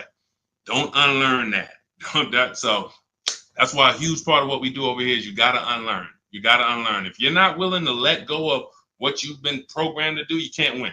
But if you're willing to unlearn that was the way they programmed you to shop because it was for their benefit. Once you unlearn that, oh, we could win all day. We'll be winning for the rest of our lives with cars. All right. So shout out to the new followers. Shout out to everybody. Could everyone hit the like button before you jump off? It does matter for the algorithm, so more people can find the replays. Just hit that like button. If you're on YouTube, share with a friend. We appreciate you. I'll see y'all in the next stream. You already know.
$91,000 So start typing your questions. Welcome, welcome, welcome. It is my pleasure. It is my pleasure to welcome everyone to Car Shopping Questions and Answers. I'm your host, Deshone the Auto Advisor. All we focus on doing here is making sure you have the online strategies necessary to get better car deals than everyone is getting out here. You may hear people saying there's no deals. There's tons of deals. When you know how to shop and know how to make deals compete, like we're about to be telling you how to do it, you're going to get deals much easier than you ever got them before. And you'll be wondering wondering why you weren't shopping like this in the beginning. So we had our first question coming from TikTok. I want everybody to start typing your questions, and we'll get through as many as we can. But if this is your first time on the live with me, I want you to type the number 1. Welcome to the first time people. If you've never been on a live with us before, we appreciate it. We don't waste time here. We get right to the business. Okay. So somebody asked, is it okay to buy a car with 91,000 miles? It's a 2021 Nissan Altima. First thing you want to do is find out if this vehicle is a good car, even with the mileage or without. There are vehicles out there that are bad cars, whether they've been taken care of or not. You want to go to Google and you want to type in 2021 Nissan Altima reliability. Skim the articles. Just the first page. Just take you no more than 5 minutes. 5 minutes will protect you against all types of mistakes, all types of cars breaking down. Because if the car is a bad car, it's in the DNA. It's in the DNA. There's nothing you can do. The first owners could have took care of it, maintained it, did all changes when they were supposed to. That car has a bad DNA, and this is how we find out. Go to Google, type in 2021. Always put the year 2021 Nissan Altima longevity. After you do reliability, you do longevity. Reliability is going to tell you what they're saying the first 3 years. Longevity is going to tell you what they say about the history of these cars. Now, what you may find out is 80, 90,000 miles, those cars have transmission problems. That's going to be a big deal. Doesn't matter if you see in the reports on Google, first page, these cars typically have transmission problems around 80, 90,000 miles. You're looking at one with 91,000 miles. Isn't that important? Yes or yes? Yes or yes? That's why we do these checks. So you want to make sure that. Now, after that, we narrow these things down based on title history, service records. These are the most important things you need to be looking for to make sure you're getting a quality car. We're not talking about pricing yet. Pricing means nothing if you got a bad car. You get what I'm saying? Who cares about, I got a good price on the car if the car is in the shop every 3 months? Who cares, I got a great price on this car. I paid less than everybody. It was a below market price, but it's breaking down on me every 6 months. So these are the steps we take to make sure we're not getting a bad car. longevity check, initial quality check on Google, and then we're narrowing our search down. These cars better have great title histories. We don't want rebuilt titles, salvage titles, frame damage titles.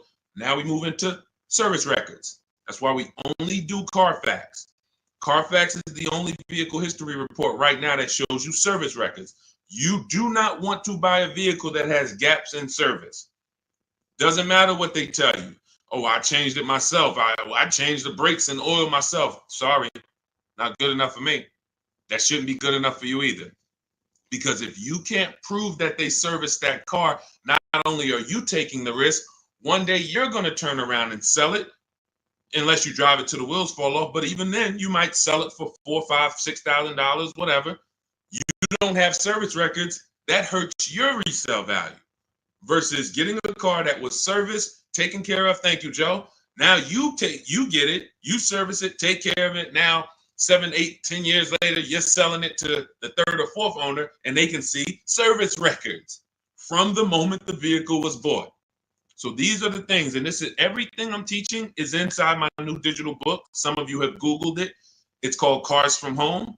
7 Steps to Saving Time, Money, and Avoiding Dealerships. It's 5-star rated all over Goodreads. Thank you to everyone who's written a review about it or rated it. So you can see it. You can get your copy of the book for 75% off. That's my welcome offer. That's my book launch offer. 75% off for 30 minutes. You go to my TikTok bio, click the picture of me, go to my Instagram bio. You'll see a website. Get your 75% off, get your book, and then come back to the show. And make sure after you get your book, you screenshot the thank you page because it has my support team's email. Because sometimes you'll type your email too fast because you're trying to catch the, trying to get the 75% off, and then we can't email you the book. Also on that thank you page is the link to open your book too. So YouTube, we have a link pinned for you in the comments, and then Facebook, we have a link for you guys to get your 75% off. So let's go. I see we got a lot more questions coming in. Go ahead, Dolan, pull the next one in. These are simple things to do. Party man, good to see you. Is it better to pay money down or trade a vehicle in on a new car? Great question. Party man asks, is it better to put money down or to trade a vehicle in for a new car? Now, there's a curse word he just used. Some of you, if you've been on the stream before, you know the curse word. What's the curse word? Let me see if anybody on here, he just used the word that we don't use. And I want you, big part of unlearning is learning to is unlearning what they've taught you to do. The car business has taught you to do. There's a word we don't use. Yes, thank you, Kenyatta. Trade. I love my people who locked in. I can tell my people who locked in. They either in the book or they on the stream. We don't use the word trade. Good to see you, Mama B. Here's why we don't trade. You don't get anything. All right, let me give you an example. Let's say I want to get rid of this iPhone. Trading it, would I get more money trading it, or would I get more money listing it online to sell it? Selling it or trading it? Which would I get more money for? I want to type in the comments. And some of you who are new to the stream, you got to stay by your keyboard because we're active here. You don't accidentally save $5,000, $6,000, $10,000 on cars. You got to be locked in. So dialogue. Thank you. Sell. Thank you, Mama B. Thank you, Party Man. Thank you, Stephen. See, so that is a basic premise that you now know. Now, what they told us in the past is if we wanted to sell our cars instead of trade them, we had to sell them privately. Facebook Marketplace, we had to let people come through, strange people, they're in our cars. Hey, hey, you mind if I drive this on the highway? All of this stuff. We don't want that. Now there are big companies that cut checks on the spot. CarMax. In my book, I teach you how to do something called the equity assessment. This is one of the most important things you have to learn about separating your transactions, which is I'm not going to buy a car from the same person who buys my car because we're bidding this out. So anyway, it's called the equity assessment. There's 6 companies that we get bids from. It takes us 20 minutes. They are CarMax, Driveway, Carvana. Open your notepad so you know this. If you're trying to keep notes, this is where you want to make sure you're jotting this stuff down. These are all thousands of dollars Somebody who was going to go trade their car into the dealership and the dealership was going to give them $13,000, you're going to do the equity assessment and you're going to get $16,000. But you got to lock in. CarMax, Driveway, Kelly's Blue Book Instant Cash Offer, Carvana, and AutoNation. So Driveway, Carvana, CarMax, Kelly's Blue Book Instant Cash Offer, AutoNation, and Car Gurus. Thank you, Car Gurus. That's 6 offers. This is the only way you want to get offers on your car, because once you get those offers, these are bidders. These are people who they're fighting like tooth and nail to buy cars. That's how you separate your transaction, because when you trade, what you're doing is you're letting the dealer already has, let's say this is the car you're buying. This is the car you're buying. This is your trade-in. There's wiggle room in both of these.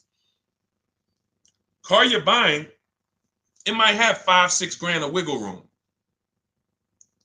Car you're trying to sell or trade, maybe they offer you 12, but they know that they could really pay you 14, but they're going to start out at 12. So they got $2,000 over here, 14 over here. Not to mention that another buyer, their best offer might be, all right, we could only pay 14 for this car. Carvana might say we could pay 16 for it. So one dealer's best offer may not necessarily be CarMax's best offer or Carvana's best offer. This is why we separate these. We don't want people mixing our money. Then you have to fight and try to, am I getting the most for your trade? So here's what I tell you. And the down payment is a separate thing. Here's what everybody needs to know about down payments. I want you to understand this. The only purpose for a down payment is to lower your monthly payment. It's not to get you a deal. What's up, EJ? Good to see you. What's up, Keith Weidman? Good to see you. It's not to get you a deal. A down payment, we can't, unfortunately, most people, you guys know, I'm the bad news first person. Welcome to the first time people. You're going to understand. Deshone is the person who gives us the bad news first, because if he doesn't give us the bad news, we're going to think we're doing okay, and we're just going to mosey on and keep doing what we've been doing. I have to give you the bad news of how much money you've lost by not selling your cars to companies by trading them. I have to give you the bad news of how much money you've lost by not understanding leasing. I have to give you the bad news of how much money you've lost by not getting banks to bid for your loan instead of just giving the dealer the loan. I got to give you the bad news first, but I don't leave you there. I give you the new strategy. I give you the new way to do it. So when it comes to down payments, you most likely go in and say, man, if I could get my car payment to where I want it at, I think I got a deal. Now, if somebody offers you a car for $30,000, but it's only worth $28,000, but you paid $30,000 for it, but you didn't have to do any money down, was that a deal? I'm going to let you buy this car for $30,000. You could have got it somewhere else for $28,000, but I'm going to sell it to you for $30,000, but no money down. Is that a deal? No or no?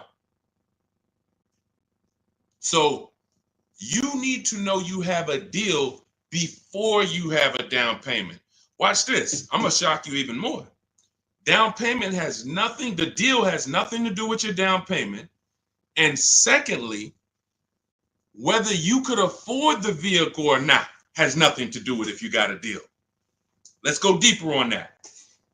Let's say we all of us, we're in a Bentley dealership, right? Everybody, we're all in a Bentley dealership. We're looking at a $200,000 brand new Bentley, never been driven before. It's right on the showroom floor. They say, hey, good news. Today we got to liquidate. We're going completely out of business. We're out of business. I'm going to give you this Bentley for half price, $100,000. But I need you to come up with 50 grand. Is that a deal? Is that a deal?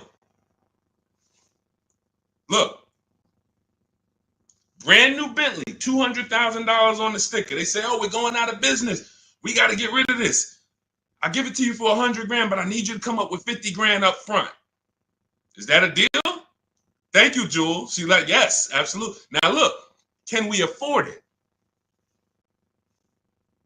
No. See, and somebody said no, because you're basing that off of your affordability. That's where I'm trying to get you to understand. You're affording the car has nothing to do with if it's a deal or not. The deal is, am I getting a below market price? Is this dealer selling me this used car lower than any other Honda Civic that I could have found? Is this dealer selling me this Ford Explorer lower than any other Ford Explorer? Is this a below market deal? Doesn't have anything to do with down payment. Down payment is just, all right, I'm going to get a loan and I want my payment to be a certain place. See, they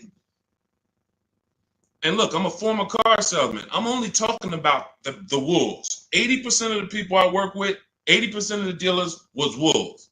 80% of car salesmen in this industry are wolves. That means they will put you in whatever deal makes them money, and you're second. The 20% though are the good people. You don't want to, what they do to you is make you think that if I get your payment to where you want it at, you should be happy. You got a deal. What I'm telling you is now, what's your action steps from now on?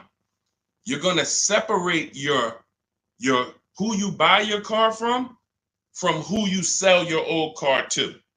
And you're going to separate where you get your loan from who you buy your car from. These are three separate transactions. So what you just said, Party Man, to wrap up your question, you're asking, and you didn't realize this, you're asking about three transactions. You say, is it better to put money down or trade in a vehicle? Money down, that's between you and your bank. That's between you and who you're getting your loan from. You and the credit union who's giving you the loan. Hey, I found this car over here. They're selling me this car at a great price. I already made sure of it. I shop competitors. I use what Deshone teaches. I got 5 offers. I saw a lot of options. That car is a great price. Boom. Now, let me go get my loan. Car dealers, credit unions, banks. Hey, I want to buy this car over here. It's $29,000. Here's the sheet. Here's the buyer's order. All the details. What do you need? What's your rate? Now you can go to credit union. What's your rate? Bank of America. What's your rate? Hey, Wells Fargo. What's your rate? Navy Federal. What's your rate? Okay. Bank of America, you're the best. Now, what's my payment on that car? Well, right now your payment's going to be about $609 at that price, financing it with no money down. All right, I think I want my payment to be around $500. How much do I have to put down? Well, you're going to have to put down about $6,000. You're working this out with the bank, not with the dealership. If you're working out your payment with the dealership, they control your loan and the car they're selling you. Type $ if you get that. Anytime you are working out your monthly payment to purchase a new car or a used car, and the dealership is giving you your payment, you have let them they are controlling not just the car they're selling you, they're controlling your loan. We don't do that anymore. Find your car, get your loan, sell your car to CarMax, Driveway, Carvana, or one of these people. We've had hundreds of people do this. And this is how you maximize your equity. And this is how you make sure you're getting the best price. We don't mix these. Great question, David. He said, what about hard inquiries? In my book, I teach something called the bank bidding war. Now, what you've been taught, don't let a bunch of people run your credit. Do not let a bunch of car dealers run your credit. The bank bidding war, anyone who wants to verify this, you just go right to Google. Type in rate shopping, Experian. Experian's a credit bureau. They have an article, they literally have a blog post that they wrote telling you that within a certain period of time, they say 14 days to 45 days. So we do it in 2 days. When you get my book, you'll see the bank bidding war blueprint I give you, teaching you how to make banks and credit unions bid. Takes 2 days, sometimes 1 day, because we do it after we solidify our best deal on a car. Now we're getting bid. if you do it within the rate shopping window, you can have 10, 15 dealers run your credit, and it's going to affect your score like one hard inquiry. So if one hard inquiry would have dropped your score 10 points, 15 banks competing would drop your score 10 points. But what the banks want you to do is the banks want you to just hey, come get your pre-approval here. Who's realized that pre-approval is the buzzword over the last 2 years, 3 years? I'm gonna get pre-approved. Check this out. The banks are on to you. The banks are on to that. So what they wanted to do to keep you from shopping their competitors, that's the whole game. If you're not seeing it already, we're 15, 20 minutes into this stream. If you can't see, the game is from dealerships and from banks to keep you from shopping their competitors. Now, what do? Get your pre-approval here. Now, they used to offer pre-approvals with a soft pull, but now they're like, you know what? Let's start locking the people in. They do a hard pull pre-approval. Now what they give you is a check to go and shop, but you have a hard pull on your credit, which means you've already started the rate shopping window, and the pre-approval has what on it? An expiration date. What happens when that pre-approval expires? This is your credit union that you thought, this is my friend. These people are trying to lock you in and trying to keep you from competing. What happens when that pre-approval that you got that says good for 30 days expires? Got to go get another one, right? So what does that mean? Another hard pull, right? Exactly. These are the issues with the way banks want you to shop. So everything we're doing is bringing competition to our car deals. Everything we do, when we're getting bids for our car, competition. I want a bunch of people competing for the car you're selling, not trading.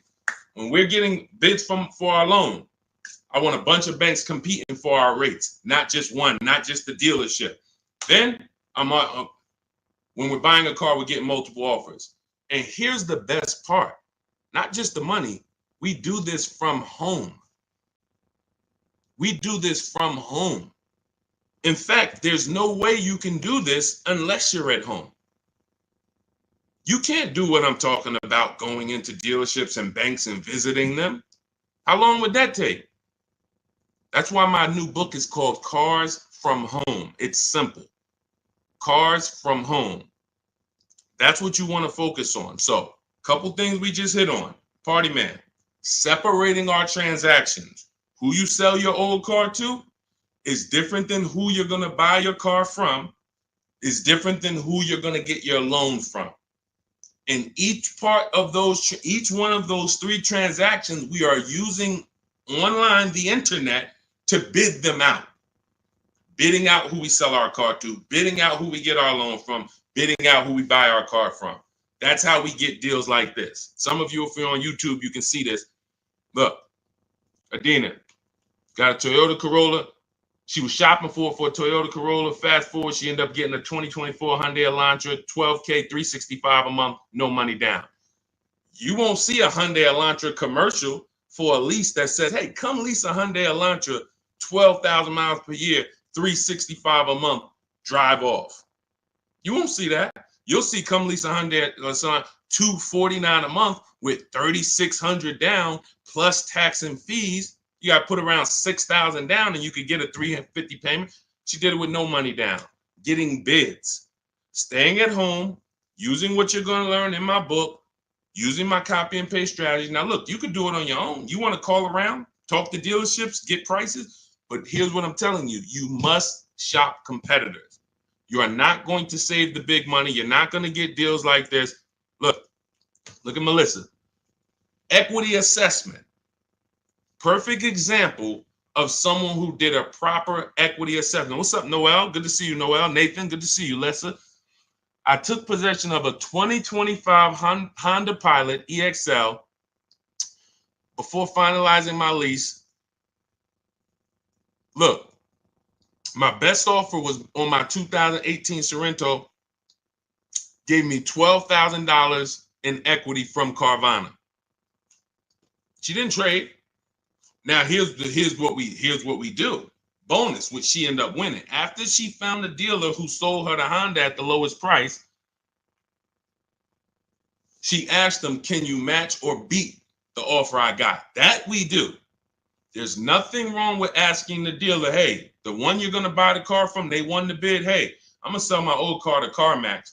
Hey, they're giving me 12. If you could match it, I'll do it with you." Sometimes they're like, "Hey, you know what? Let's find a way to get that car." And then most times it's not going to work that way. They're going to be like, "Man, I can't pay you that. I can't pay you what Carvana's paying. I can't pay you what they're paying." That's fine. But she won. The dealer said, "All right, I'll match it." Gave her the $12,000 that Carvana was offering, and it was just like, this is what you do. This is how you do it.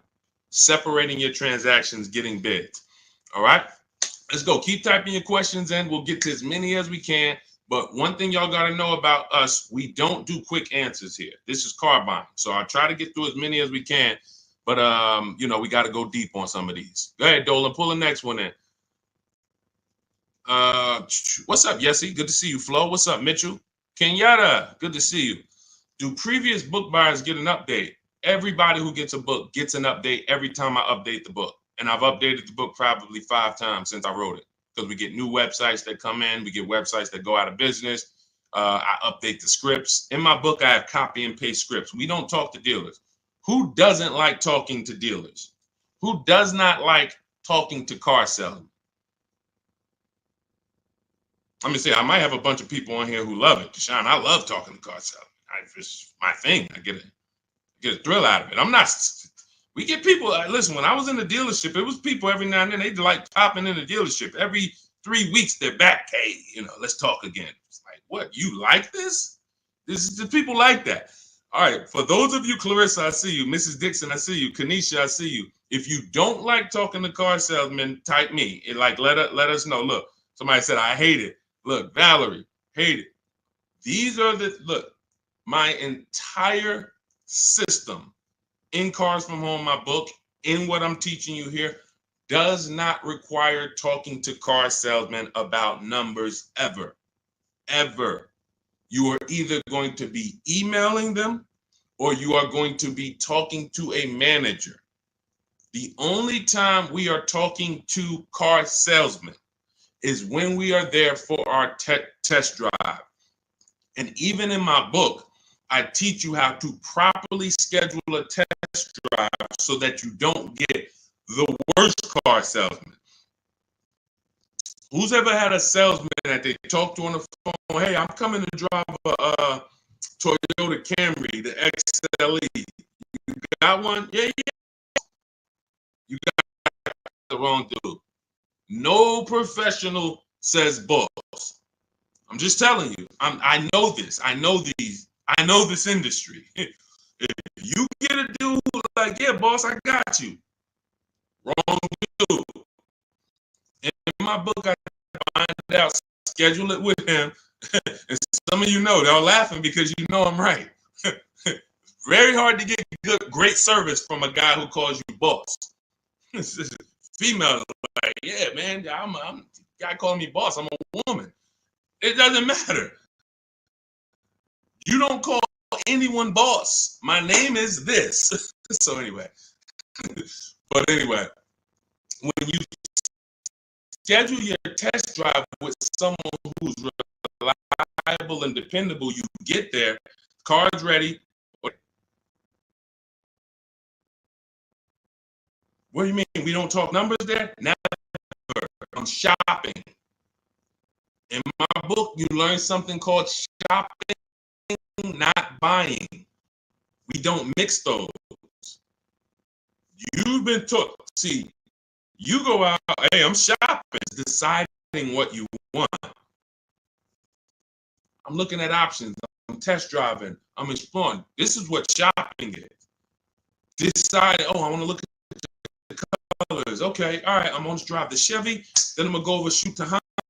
All right, I'm going to see which one I like better. Since I'm about to make a decision, some of you more.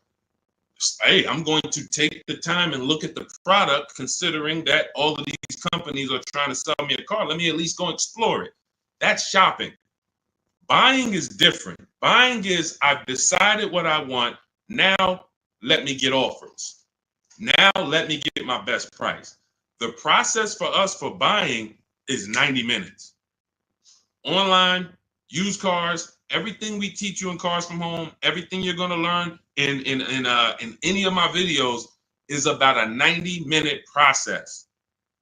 We are not doing the things that take time. We're not in dealership. You never saw me make a video and say, well, after you've been at the dealership for your 6 hours, this is what you do. You get up and walk away and tell them, hey, you guys are wasting my time. Get up and walk, and you will never hear me say that because I don't do that. All of my cars, I've had 6 leases, probably 4 cars I bought in my adult life. The last 4 of them have been from my house because that's where your leverage is. Your control, your ability to make dealers bid is all from your home. That's where the control is. The minute you step into a dealer and you start talking numbers, you could be talking to an 80% dealer. Doesn't matter how much you negotiate, they're not going below a certain price. That's why everything we teach is the Cars from Home mindset. And the way you're going to win, you got to unlearn the old way. That's why I represent this brand. First thing you got to do if you're going to win with me is you got to unlearn. You got to unlearn. Everything they taught you about car buying, leave that at the door. Trust us, and you'll get the results. Go ahead, Dolan. But yeah, everyone who gets the book gets free updates. Anything new that happens, I just update it. As soon as you open a new file, you'll see, oh, this is a new book. Oh, this website's going. Oh, this website's added. Okay, first-time viewer, welcome. Good to see you. Is leasing a car a bad idea? Pros and cons. Oh, great question. Who's interested in finally, once and for all, knowing when you should lease and when you should buy? Type me. This is a great question.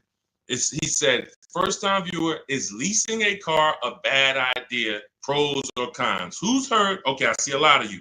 Who's heard leasing? First of all, everybody, because this is about to get very deep. Can y'all keep tapping the screen on TikTok? Keep running the likes up. This is a big deal. Most of you have been taught, because I know I was in the dealership 14 years. I know you were taught never lease cars. In fact, you got big influencers that got big voices that say never lease a car. Everybody on Instagram, everybody on Facebook who shares, could you hit that paper plane or hit that arrow and share this with your friend? Because your friend is about to actually go and make a bad decision. You don't even know. God, I didn't even know you was buying a car. Well, listen, did you follow this guy, Deshone? He talks all of this stuff. Well, you didn't share him with me. I didn't know about him. Now look, this is what I'm paying. So share this with your best friend. Hit the share button because we're gonna go deep on this. So this is step 1. Step 1 in the car buying process is deciding whether you're gonna lease or buy. I see y'all running the likes up. Shout out to everybody tapping the screen. Appreciate you. Step 1, before you think about trading your car, selling your car, before you think about what car you're going to buy, before you go test drive, step 1 is, am I going to lease this car or buy this car? Why is this so important? All right, let me use something better than this. Oh, we can use this. Now, what you're looking at is what I want you to picture every time you think about buying a car. This is the unseen expense. It's called depreciation. If you buy a car today for $40,000, you don't drive it 1 mile, just park it right outside your house. Park it right outside your house for 1 year. Come back a year later. Is the car worth $40,000? Pay attention. I'm talking to the people that's locked in. Listen, you distracted. You trying to get car advice that's going to save you thousands of dollars, and then on your other tongue you watching, Dog the Bounty Hunter on the other screen. You're not going to win. I'm talking to the people that's locked in. So you bought the car. You did not drive it 1 mile. Come back a year later. Everybody said no. You lost money. You lost money. It lost money. This is the unseen expense.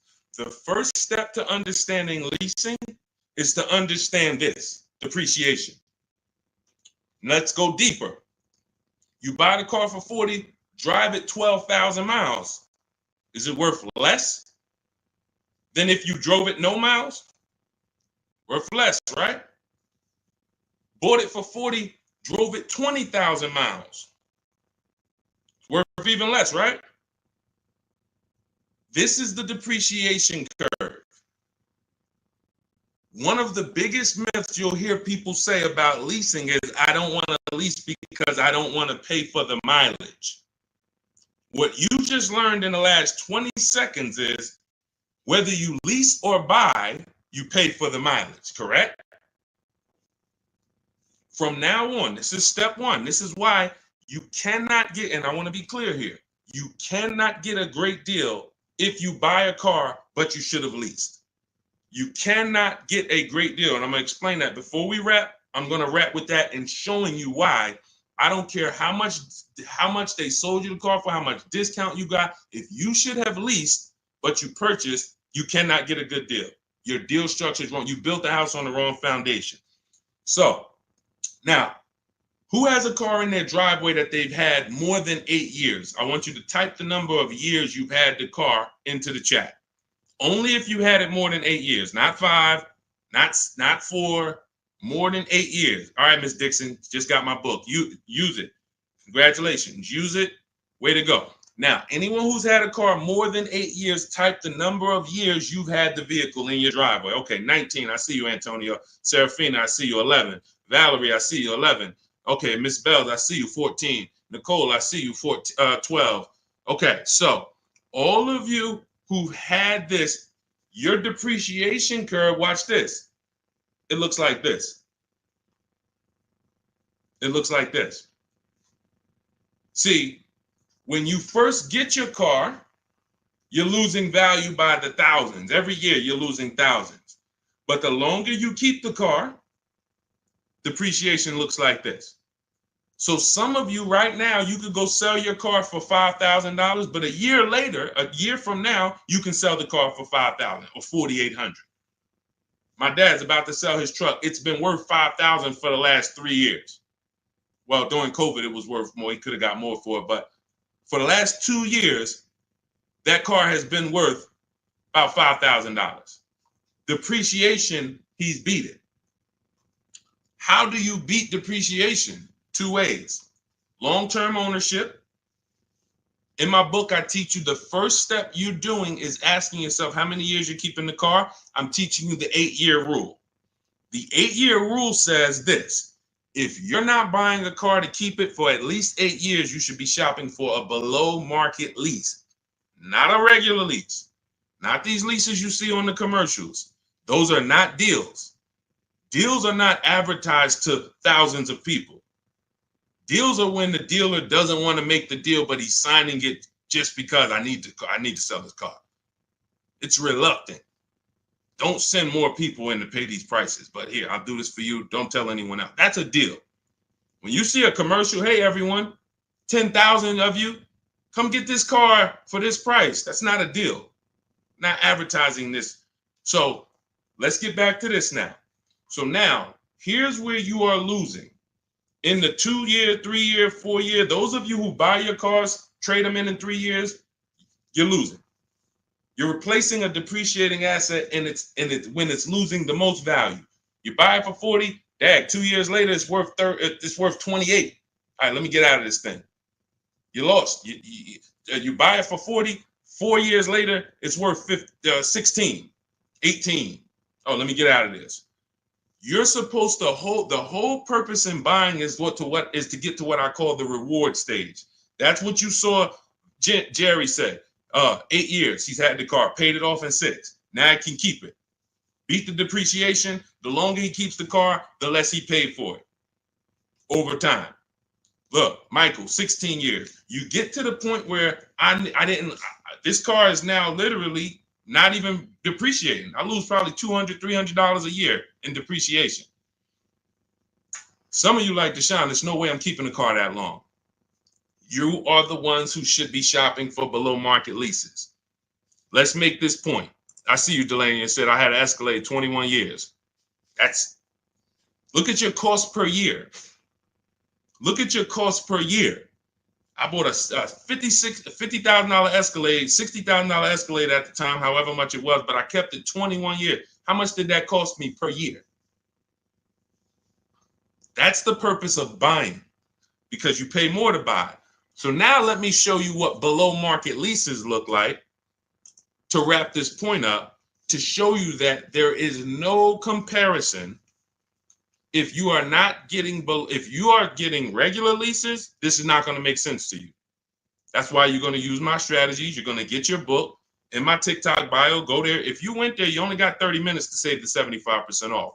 You won't pay the $97 price. As soon as you visit that website, you see that timer start ticking. You got 30 minutes to get your 75% off and get your book for $24 instead of $97. Now, it's still worth it at $97, but $24 is better. So click the picture of me in my TikTok bio, my Instagram bio, click that website, and then click the link that says activate the 75% off and get your book. You'll have everything we've been talking about and stuff we didn't have time to talk about in here step by step, and how to get these below market deals. And on YouTube, we have a comment for you, and we have a link for you. And if you're on YouTube, check the comments. If you're on Facebook, check the comment for your link. So now let me show you what below market leases look like. So you take somebody like, let's go luxury, some Teddy. Teddy is, he got a $73,000 BMW.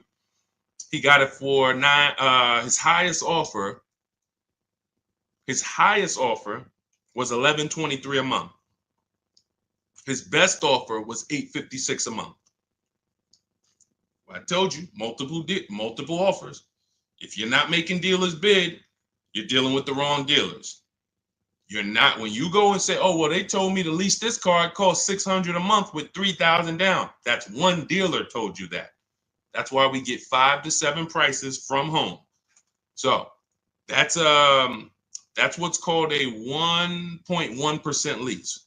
Some of you may know the 1% rule with leasing. If you can get a 1%, if your payment is 1% of the MSRP, no money down, just giving them your first payment. No, what about the taxes, Deshone? No money down. First payment only. You're going to see all of these people I'm about to show you. They're not going to say, hey, and I gave them the taxes too, and it was 1%. No. All right, so look, somebody like Tope. Tope had a 1.2% lease, $690 a month on a $54,000 vehicle. Almost $55,000 BMW, $690 a month, no money down. Look, look how much she saved off the vehicle. Sitting at home. People in dealerships fighting. Come on, take off another $30. She's sitting at home. She said, look, I got $7,500 off plus another $1,000 from the dealer that bid. And every dealer is not even going to give you the $7,500 rebate. They won't even tell you. But let's go deeper. Look at Kimberly. $86,000 Maserati, $968 a month. She got $20,700 off on this offer here. $20,700 off at home.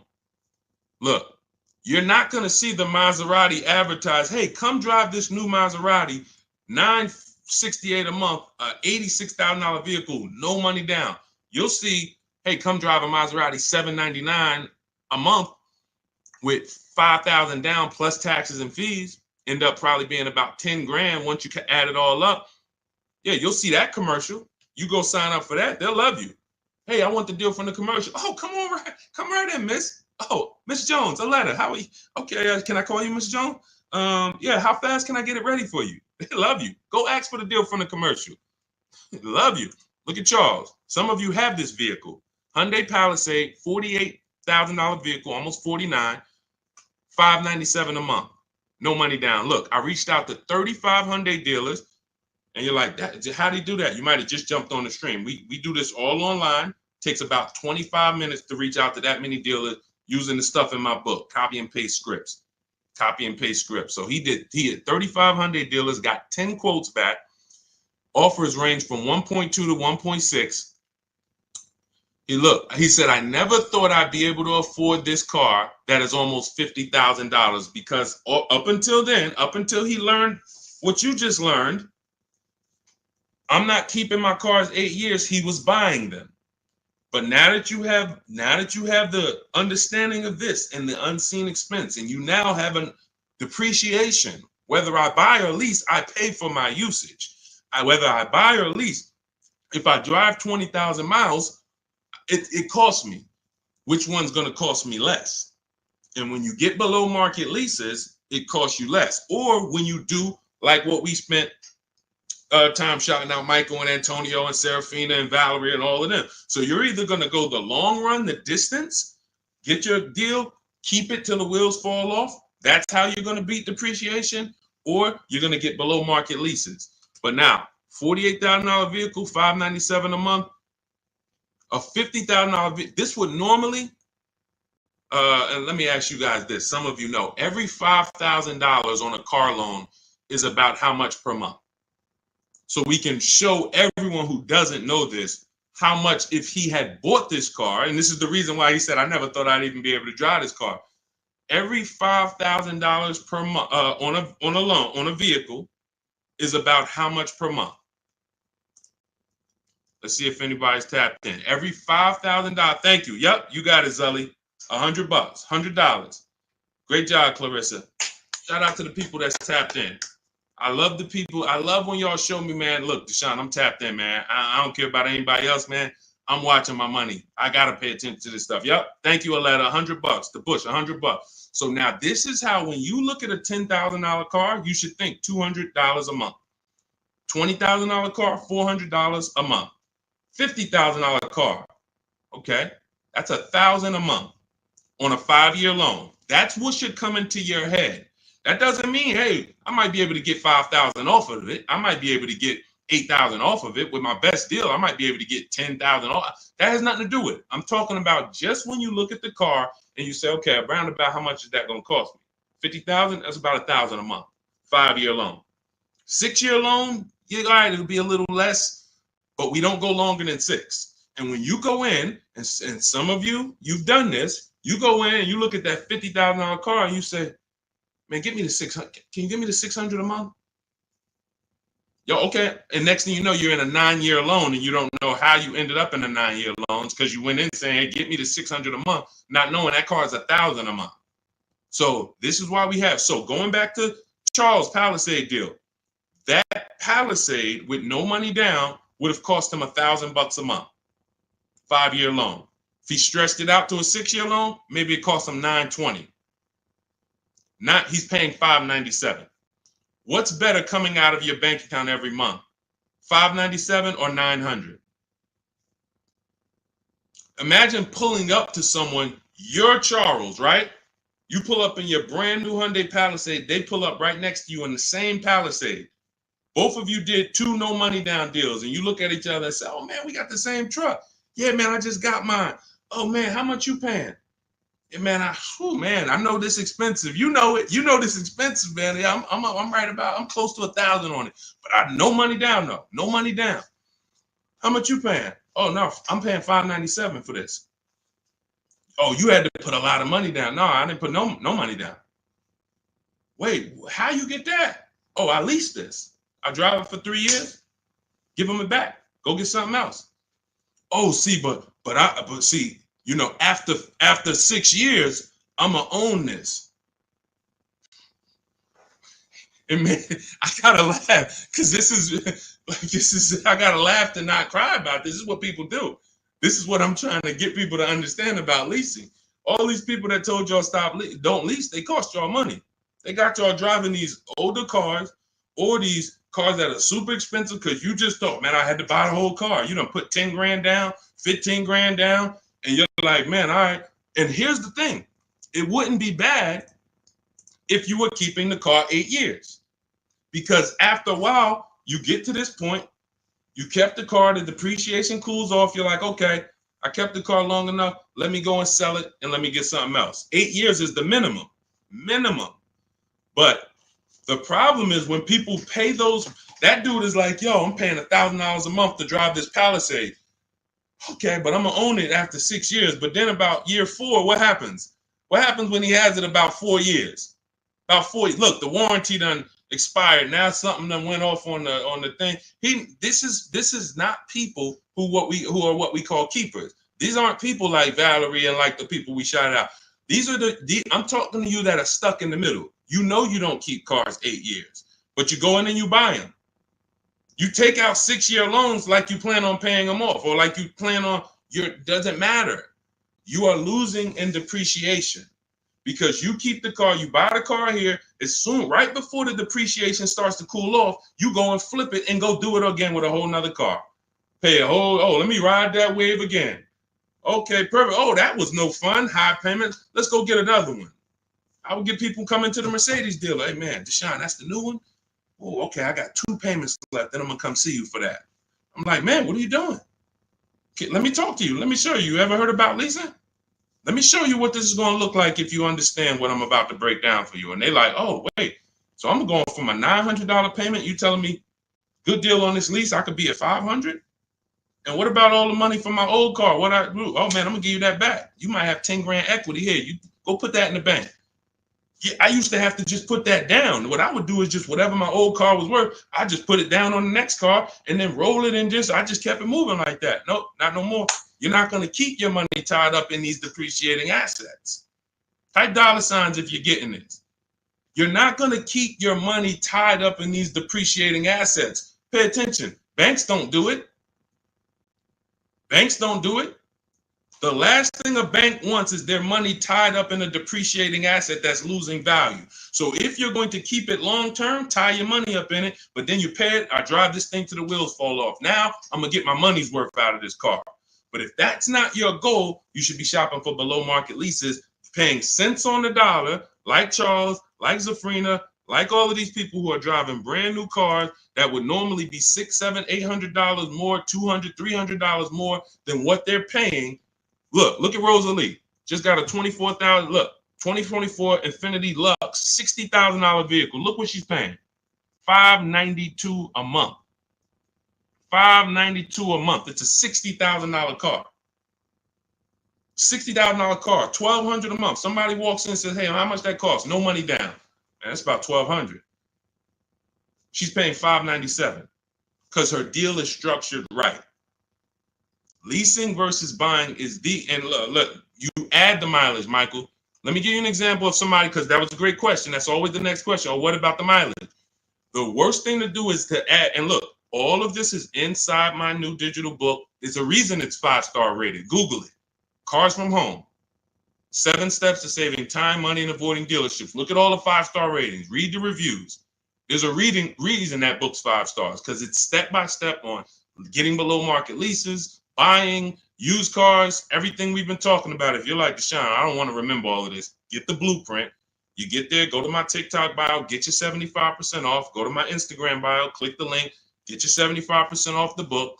You got the blueprint forever to use every single car deal. You're on Facebook, click the link below, get your book for 75% off. YouTube, get the book for 75% off. Here's an example of how we choose our mileage wisely. This is in step 3. It's deal structure. Look, Jen she leases a $40,000 Honda CR-V hybrid. It would be $800 a month to buy, no money down. She gets her best offer is $512. She gets all the bids from home, $512 a month. Now she says, okay, that's for 12,000 miles per year. I want to go up to 18. After we get our best offer, that's when we go to the dealer, or we email the dealer who sent us the best offer. Hey, congrats, you beat everybody. Can you show me what it is for 18,000 miles per year? Can you show me what it is for 20,000 miles per year? She bumped her payment up. They said, okay, Jen, if you go from 12 to 18, you go from $512 a month to $563 a month. She said, done deal. $40 more, $45 more. I get to drive as much as I need to drive for $45 more per month, instead of me taking 12 like some people do. Oh, Deshone, I'm 7,000 miles over on my lease mileage. What should I do? Why did you take a 12,000 mile a year lease? You know you don't drive 12. To save $40? Now what's going to happen is you go over by 7,000 miles and you're taxed 25 cents per mile. It's going to cost you way more than you would have spent just getting it up front. Part of having a great lease experience is choosing your mileage wisely. We take that very seriously. We don't mess around and we don't do that. And because some people blame the lease, man, I'm not leasing again, man. I leased and I just got all these penalties for the miles. You chose the mileage. You picked the mileage. Don't blame the lease. The lease is an inanimate object. You told them, give me $10,000 a year, knowing you drive 15. Why? To save $40? Now you got a bad lease experience. You could have had a brand new car, great experience, always under warranty. If you would have just did what Jen did, adjust my mileage, give me what I need. So this is how you do it. There's no way you can get a great deal if you purchase, but you should have leased. It's no way. The numbers are so far apart. It's no way. We just broke down. Somebody pulls up in a $1,000 payment compared to somebody with a below market lease. It's a $550 payment. We are so far apart. It's going to take you years to catch up to me because I'm saving $400 a month less than you. That means next month I'm up $800 on you. 3 months I'm up $1,200 on you. If my payment for the same car is $400 a month less than you because you decided to buy and I'm leasing and we're driving the same car, $400 times 12 times 4, $4,800 a year is in my bank account and it's in your car. And we have the same car. Deal structure. So we already hit on, if you just jumped on, we are very big on helping you get to where you need to be. You're either going to be a long-term person. We shouted out all the long-term people. Thank you to everyone who participated. Y'all helped us prove the point. And you can mix it up. One car you might buy, hey, my wife loves keeping cars. We're going to buy her car, keep it for 9, 10, 12 years. But hey, my husband, he doesn't really keep cars more than 6 years. We're going to lease his. You can mix it up. But you need to know when to pull these things out your tool belt. It's beautiful. And we don't buy leases at the end. Muzz, we don't buy leases at the end because all you're doing when you're buying a lease is buying a used car. That's it. So when you're buying your lease, you're buying a used car. You're making a decision. I'm going to buy a used car. The only difference is it's my car. That's it. There's no difference. You can overspend for your lease. There's tons of people who buy their own leases. They never even check the market to see that the price they're buying that lease for is not worth it. The $19,000 they're buying that lease for, the $24,000, whatever, they didn't even do a market analysis to see, wait, this is not even a good price to buy this car at. But what you're doing when you're buying your lease is saying, I'm going to buy a used car. Instead of leasing and driving new cars, I'm going to buy a used car. And if you're going to keep it another 8 years, God bless you. Do it. If you're not keeping it another 8 years, you are throwing money out the window because you're going to lose on depreciation. And let me end with this is big. The only people I know that will come into the Mercedes dealer and I look at them and they'd be like, okay, I want to switch this car out. And I look at it and I can see it's not too old. Say, all right, what year is that? Okay, so it's about 5 years old. Yeah, okay. How long have you had it? So I had it since it was new. Now, if somebody said to you, everybody, I want you to answer this. If you saw somebody come in and they had a car, was about 5 years old, and they said they've had it since it was brand new, would you think that car is almost paid off or paid off? Somebody comes in, you see they got a 5-year-old car. You ask them how long they had it. They say, since it was new. Okay, you've had it 5 years. Shouldn't that car either be paid off or almost paid off? Thank you, Antonio. Yep, thank you. Now check this out. These are the only people this happens to. So I could already tell when a person will walk into the dealership, they don't understand leasing because you're already in here replacing a car that you've only had for 5 years. I'm going to show you how, had you leased that car, you'd have thousands more in your bank account right now. And that's what I'm going to transition. That's what Melissa did. When you saw her say, hey, I leased and then I sold my Kia Sportage, she learned the 8-year rule. Step 1 in my book. I don't keep cars 8 years. I'm going to lease. She sold her old car, did the equity assessment, made $12,000, put it in her bank account, leased her new car, no money out of pocket. This is the same thing I'm about to tell this person. But I need to find out how much they owe on that car. Again, we all agreed the car should almost be paid off or paid off. So once we get to the nitty gritty and we're talking numbers, I'm like, okay, so you know how much you owe on this? First bad sign. Nah, I haven't checked. Okay, that's a problem. But it also could be a good problem. It could be, hey, I haven't checked. I've just been paying it, man. I might owe like another $5,000. Okay, no problem. We'll call the bank. We'll see. I have the used car manager look at the car. I'm like, okay, I'm going to tell this person about leasing because they obviously, I asked them, they're not going to keep the next car more than 8 years. They're going to do the same thing.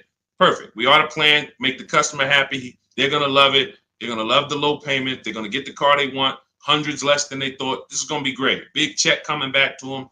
Beautiful. Used car manager says, all right, that car is probably worth about 18. Perfect. I go back to the customer. He doesn't know what he are. Calls the bank. Hey, yeah, I'm calling for Mr.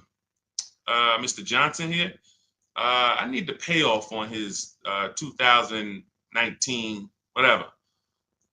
Okay, yes, the payoff is $19,100. 19,000? What do you mean? I said, look, Mr. Johnson, they're saying you owe 19,000 still on this. Oh yeah, I said, I told you I hadn't checked. Hold on. Didn't you tell me you bought this? You bought this new? You had it since it was new? You've had it 5 years? Yeah. Oh, but you know what? I had leased it for 3 years and then I bought it at the end of the lease. That's the culprit. Because you leased the car for 3 years, and then to get a payment similar, you usually have to take a 5 or 6 year loan. Most people, when they buy their lease out, they take a 6 year loan because they like the payment. You leased it for 3, bought it for 6. What's 6 plus 3, y'all? This is why, Muzz, I want you to remember this story for the rest of your life. When somebody says to you, or when you think about buying your lease out, remember this story. 9 years. Nobody who's smart, nobody on here. We might have some young adults on here. We might have some seniors on here. Nobody is signing up for a 9-year loan on a car. Not knowing it. No one. Every time you lease and then buy it out, that's what most people are doing. 9 years of payments on the same car. So you literally could have the car for 5 years. We call the bank to see how much you owe. You still have 4 years of payments left on the same exact car. That's why it's one of the worst things to do. And you're not even happy about it because it's like, oh man, I've had this car for a while, man. That's why buying your lease out, hey man, I was just trying to ride the market out. I wasn't ready to shop, so I just bought the lease out. Bad idea. Bad idea. It's just a bad idea. You could stroke a check for it?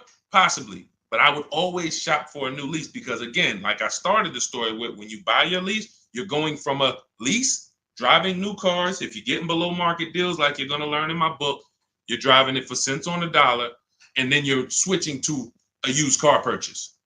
These are two totally different mindsets. Yep, you lease new cars, Marty. Two totally different mindsets. Buying a used car, you should be somebody like the people we shouted out earlier, the keepers. 8 years, 10 years, 12 years. You should be perfectly fine with maintaining a car. If something breaks on it, I'm gonna put money into it. I want to keep this thing. That's buying a used car. Buying a lease is like, hey, I don't want to do none of that. That's buying that. I mean, leasing, I don't want to do any of that. I want to drive new cars, always under warranty. The key is learning how to get below market leases. You can't walk into a dealership and just get a lease. We talked about that earlier. So that is the deal. Leasing is for people who do not keep their cars more than 8 years. Buying is for people who keep their cars more than 8 years. It's no in between. The people in between, you lose everything. You buy your cars, take out 6-year loans, trade them in. Losing. Never forget this again. Buy your cars, 5 years, trade them in. You're on a roller coaster to hell. Depreciation, killing you. You're never happy with what your car is worth. Man, I put all this money in, that's all y'all giving me? Depreciation. You buy your leases out. You're stuck in the middle. So get to one side or the other. And you must do this first, because as I said, if you buy, but you should have leased, you lost. That's why in step 1 of my book, there's 7 steps. Step 7 is delivery. So some of you who have my book, you should not be at step 7, and I'm about to congratulate you, and you have not done the steps to get to delivery. That book is meant to walk you from home to your delivery of your below market deal. Step 1 is the most important question. How many years are you keeping the next car? What we're saying, AKA, how are we going to beat depreciation? If you say, Deshone, 10 years. All right, we're going to beat depreciation with long-term ownership. Deshone, 3 years. All right, we're going to beat depreciation with a short-term, with a below market lease. The depreciation question is the first question because we're buying a depreciating asset. It's nothing more important than that. Deal on the right foundation. Some of you who are about to start leasing was like, Deshone, man, I was taught for years, never lease. 20, 30 years, never lease.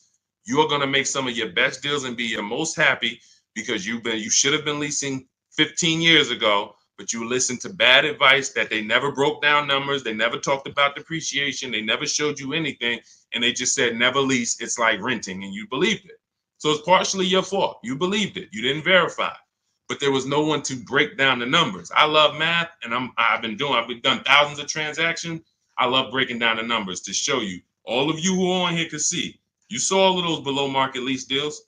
Buying those cars are nowhere close. Even if you bought a pre-owned version, nowhere close to what these people are paying. So that is the key. All right. All of this is in my blueprint. All of this is in my new book. Some of you like, you're like, I don't want to remember all this. It's no way you're going to remember. I'm going to remember all of this, Deshone. Everything is in my new book, step by step. It's a digital book.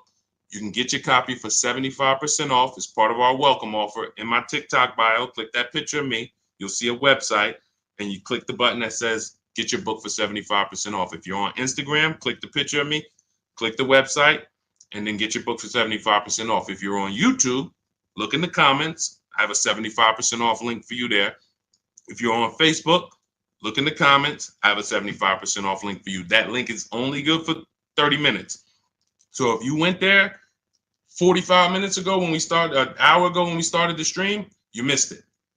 So $97. And if I'm you, even if I missed it, I'm getting the book, because we only went over probably 40%, 30% of what we're talking about in there. Squeaky Clean, good to see you. Guy purchased the book. Listen, use it. Congratulations. Send me your stories. Send me your emails. I want you guys DMing me. I want you DMing me, Deshone. Check this deal out. I want you seeing, look, if those of you on Instagram and YouTube, you can see this. I want you sending me not just your cars, your numbers. Look, everybody who taps in, look, American Senior Benefits. I wanted to share my experience. Purchased my car 2 days after using the system. Now, those of you who want to shop with me, I do shop with people all around the country. It's an advanced thing. That's in my bio too. So I don't care how you get it. Some of you are like, Deshone, give me the blueprint. I can follow it. Everything's in there step by step. Some of you like, hey, Deshone, can we do this together? Perfect. You'll see both buttons in my bio. Doesn't matter how you want it. But he says, look, the first day I sent out the template, I received about 7 offers. Day 2, I emailed for my numbers, took the best offer, put them into the calculator. I have a calculator I invented that you get access to in the book.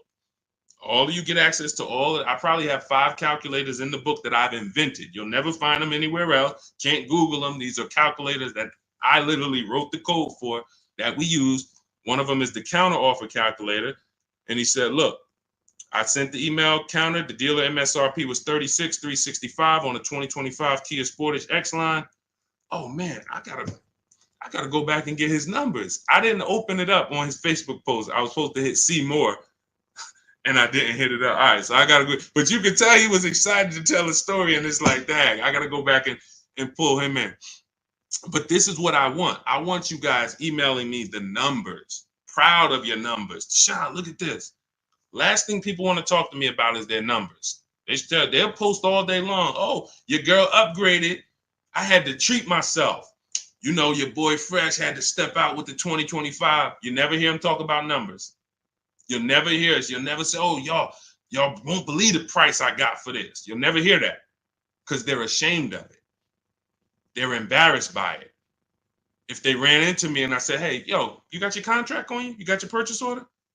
Oh, yeah, let me look at this. They'd be like, man, they'd be over there sweating like, all right, Deshone, don't tell. I know I did bad. I've had people say that to me.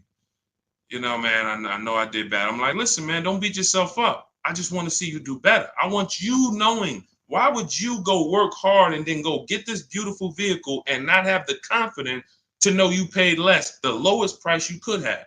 You shouldn't be ashamed. This is a treat to yourself.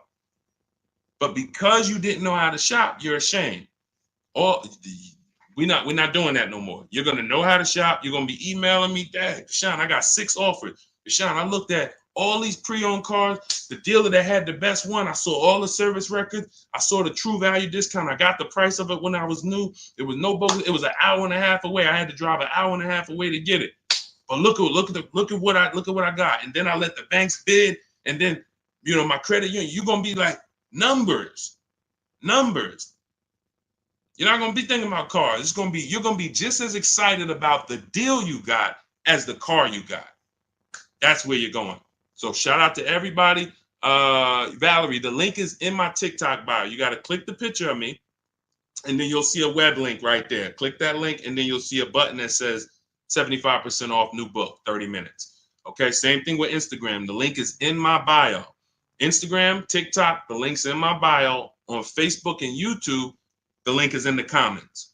So grab your copy, get there before the 30 minutes runs out, so you can get it for $24 instead of $97. All right. God bless y'all. I will see y'all soon. All of that is answered in the book, Squeaky Clean. Don't worry about that. We protect credit. And you might have missed the segment where we were talking about the bank bidding war. All of this we do. You don't give. See, part of what we didn't even get this. Part of what you need to learn is you don't give dealers quotes. You don't give dealers credit to get quotes. We couldn't even go into that. Credit is not in my templates. We never give dealers our credit to get quotes.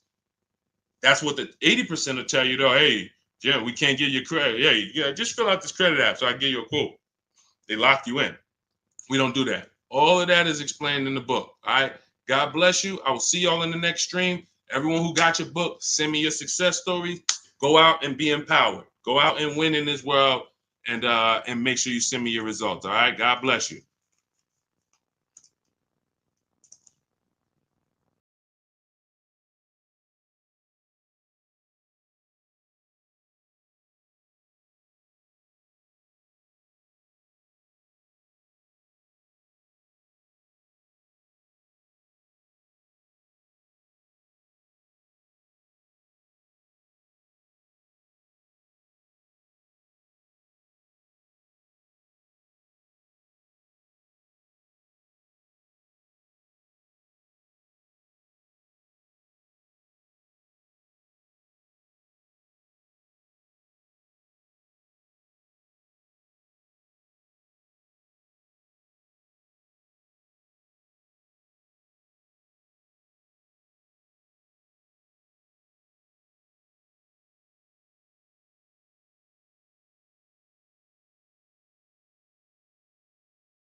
Welcome to Car Shopping Questions and Answers Live. I am your host, Deshone, the Auto Advisor. We are live on 4 platforms now, and we're going to do some fast car shopping Q&A over the next 60 minutes. I want to make sure you know what you need to know to go out here and pay less for leases, purchases, new cars, used cars than everyone else is paying. There's only 3 prices you can pay with every car. Every car has 3 prices. Remember this: market value, above market value, below market value. Every car has 3 prices. Above market value is reserved for people who can't negotiate at all. Market value is reserved for the negotiators.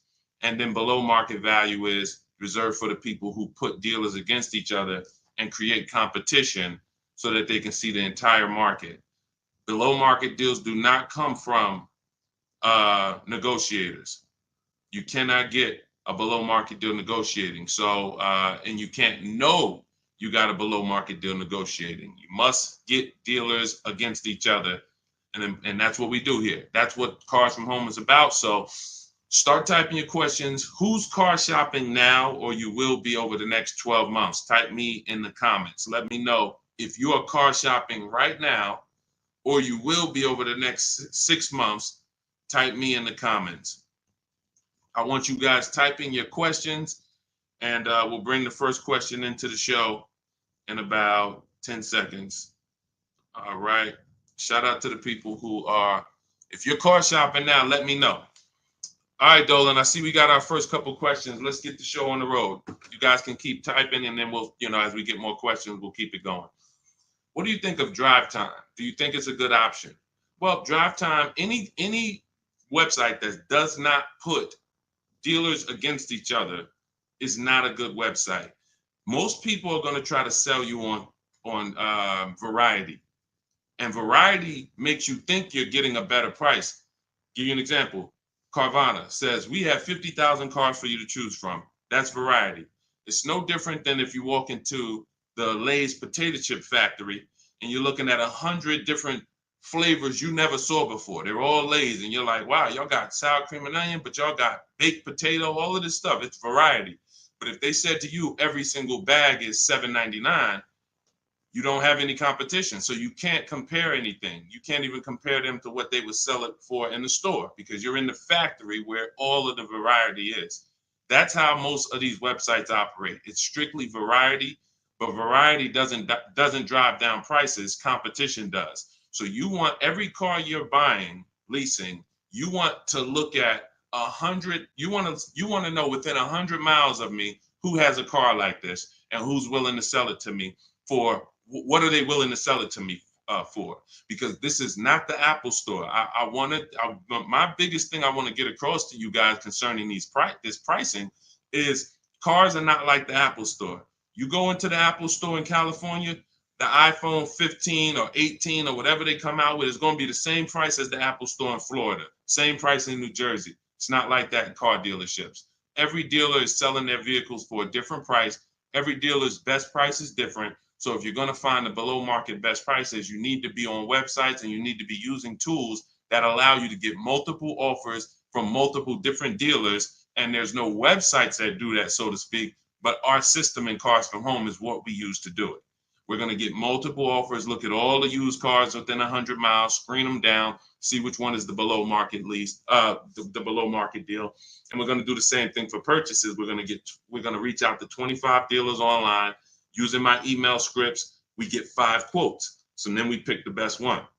Now, you can feel free to do that manually. If you want to actually manually try to call dealers and get multiple quotes, you can. But I recommend you don't talk to dealers. And that's why I created a system where you're just emailing. But even if you called around, if you're looking for a Honda Pilot and you got 5 different managers to give you 5 different offers, you're going to see they're going to be totally different. This one's going to be $29,000. This one's $31,000. This one's $38,000. This one's $32,000. Like, they're going to be totally different because every dealer has a different price, and 80% of dealers are overpriced. So you're going to be shocked at how overpriced some of these dealers are once you start to get multiple offers. But yeah, when it comes to websites, Christian, if they're not putting dealers against each other for us, if they're not allowing us to see where dealers rank against each other, it's trash.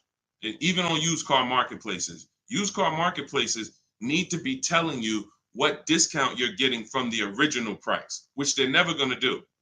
They're used cars. If you've bought a used car in your life, I want you to type the letter U in the comments. If you've ever bought a used car, I'm going to tell you something right now that is that you're going to be like, wow, you're right. That's common sense. But no, none of us have ever done it. No one's ever done it. That's why I added it to my system. When you look at used cars on the marketplace, on the website, cars.com, Auto Trader, you're looking at them using algorithms to tell you if this is a good deal or a bad deal. They're looking at what all the cars are listed at, and they're saying this one's listed higher, this one's listed lower, this is a good deal, this is a fair price. That's trash, because what they should be telling you is what is the discount you're getting from the original price of that car. The original price of that car.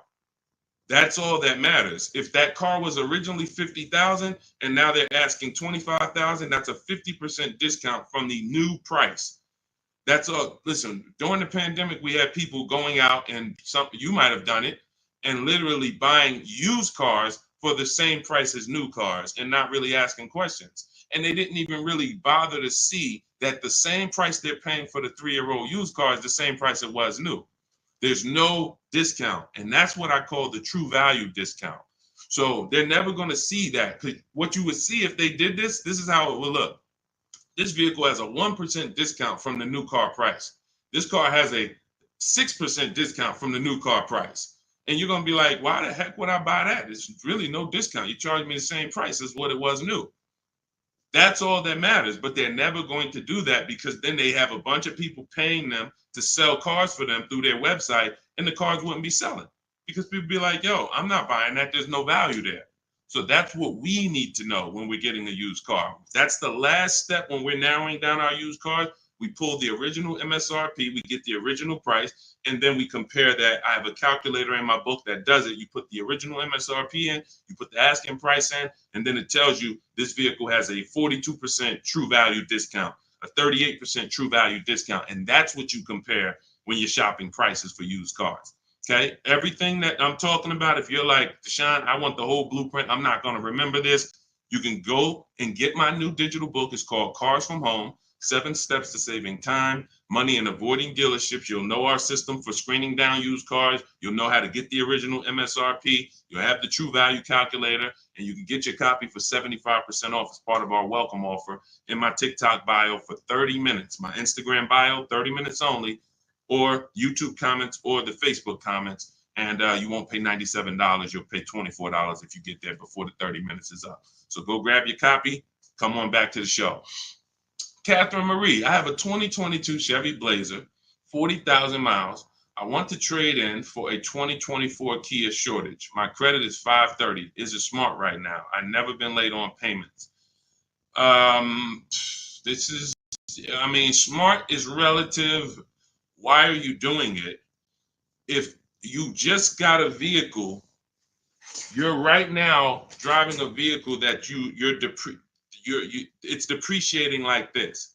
Whenever we get into so she used a curse word too. A lot of you know, if some of you may know if you've been on a stream with me before, what's the word she used that we don't use here?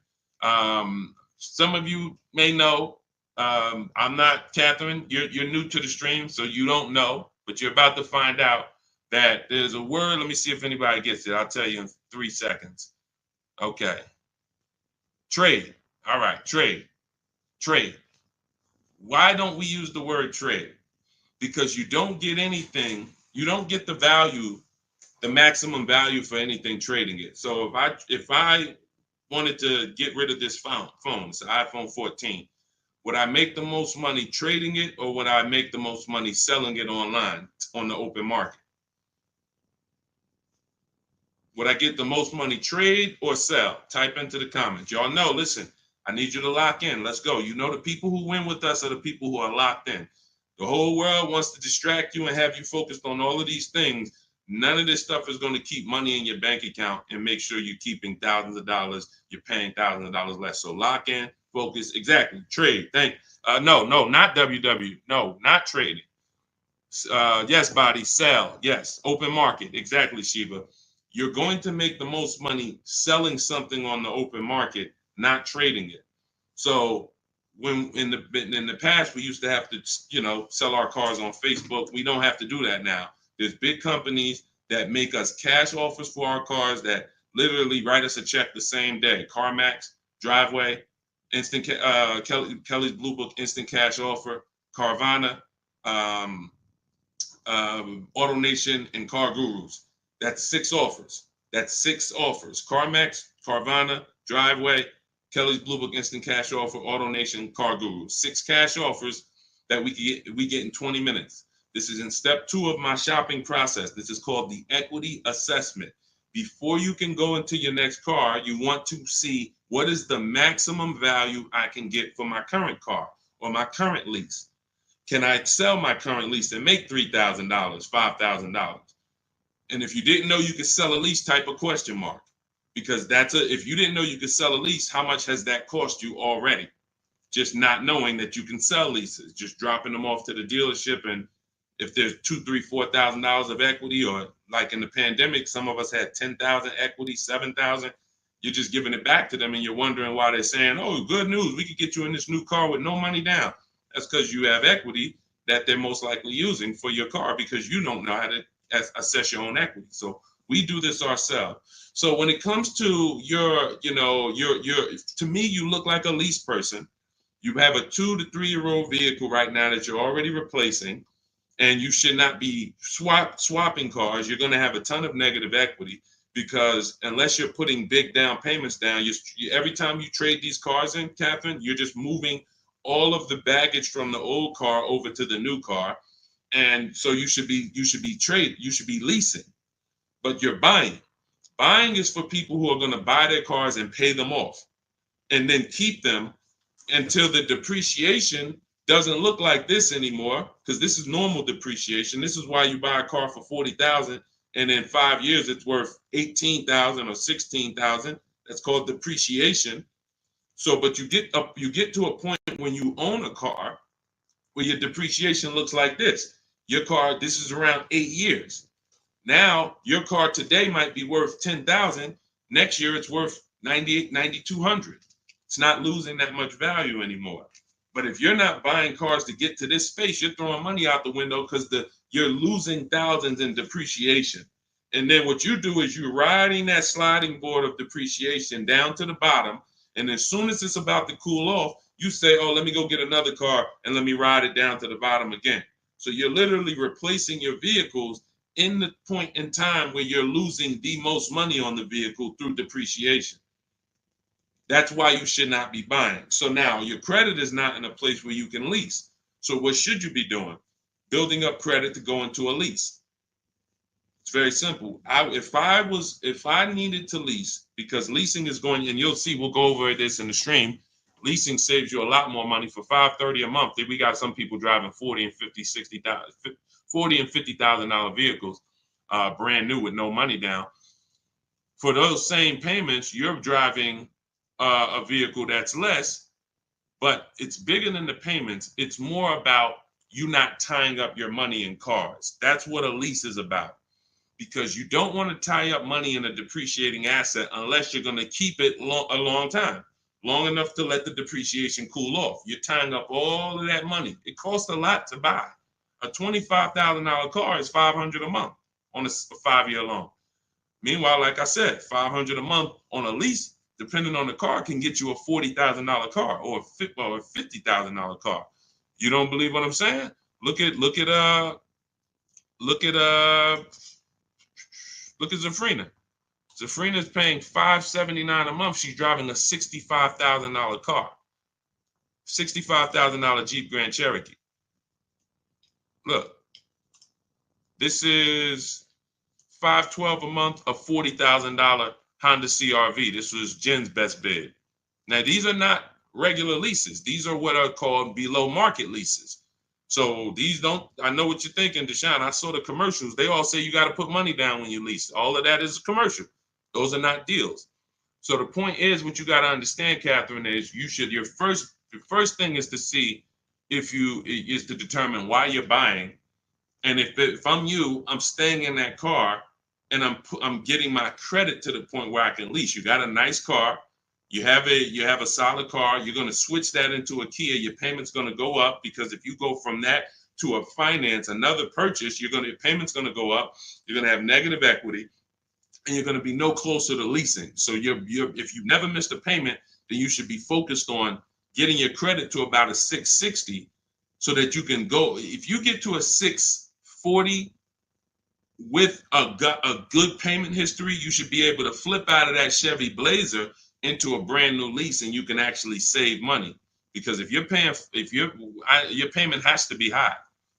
For a 2022 Chevy Blazer, you financed it, your payment has to be high. That's a $40,000 vehicle.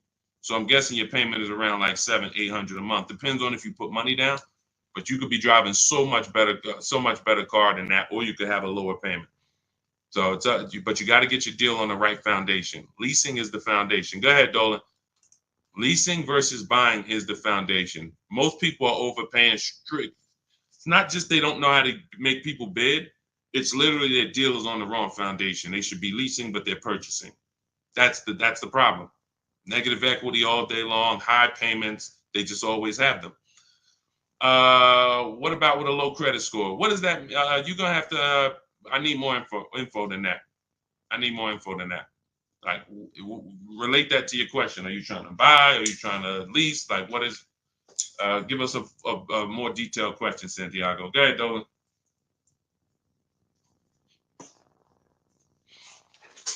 I'm car shopping right now for a new vehicle. I need a car ASAP. I'm looking to finance. Okay, so first thing to determine is, do you have a current car? If do you have a current car, then you've already decided you're going to purchase. You're not leasing. So therefore, now we move to step two. My process is 7 steps. Step 2 is equity assessment. Do you have a vehicle you need to sell? Okay. Now we're going to budget for. Are we going to budget for a new car or a pre-owned car? Can you afford both? That's the thing. Now, in my book, I have something called the perfect budget calculator. This is where we use the standard interest rates. We put our, preferred down payment in. It could be 0. Some people, you're like, Sean, I could put 3,000 down, but if I don't have to, I don't want to. That's what the perfect budget calculator does. You put in what you could put down comfortably. You put in what can you spend monthly comfortably. You put in what equity you have from your old car. You put that in, and then what it does is it tells you how much you could afford for a car.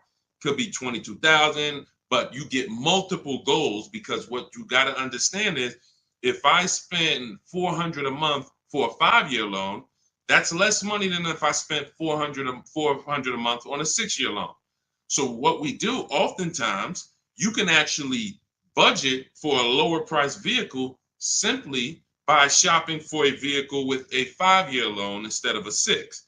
So yes, my budget might be $400 a month, but for how long? So the perfect budget calculator gives you multiple goals, because you got to decide, what can you afford? Can you get everything you want in a new car at your budget? You said I'm shopping for a new vehicle. Can you get everything you need in a new vehicle for your budget? If not, then you got to go pre-owned. And then now what you're doing is you're going to the market and if let's say you're shopping for a new vehicle, because you said I'm shopping for a new vehicle, what we would do is we're separating the finance from the purchase of the car. See, because I could already tell by your statement, you're going to go in mixing them. And what I need you to get is, you're giving dealers, anytime you buy a car from a dealer and you give them a loan, you get your loan from them, you've actually given them 2 transactions. You've given them 2 transactions. Buying a car from a dealership is one transaction. Getting a loan from a dealership is another different transaction. And you're never going to get the best deal doing that, because you're not bidding out the loan. What we do is we bid out everything. Every part of our car buying transaction, we're bidding it out. So we're bidding out, let's say you're searching for a new Honda Civic. Okay, there's 25 Honda dealers within 100 miles of me. I'm talking to all of them online. You use my way, you're doing it by email, copy and paste. You do it your way, you can call around, ask for the managers. But I want to find the Honda dealership that's going to sell me a Honda Civic that I want for the lowest price. Who's going to beat everybody? Now, once I find that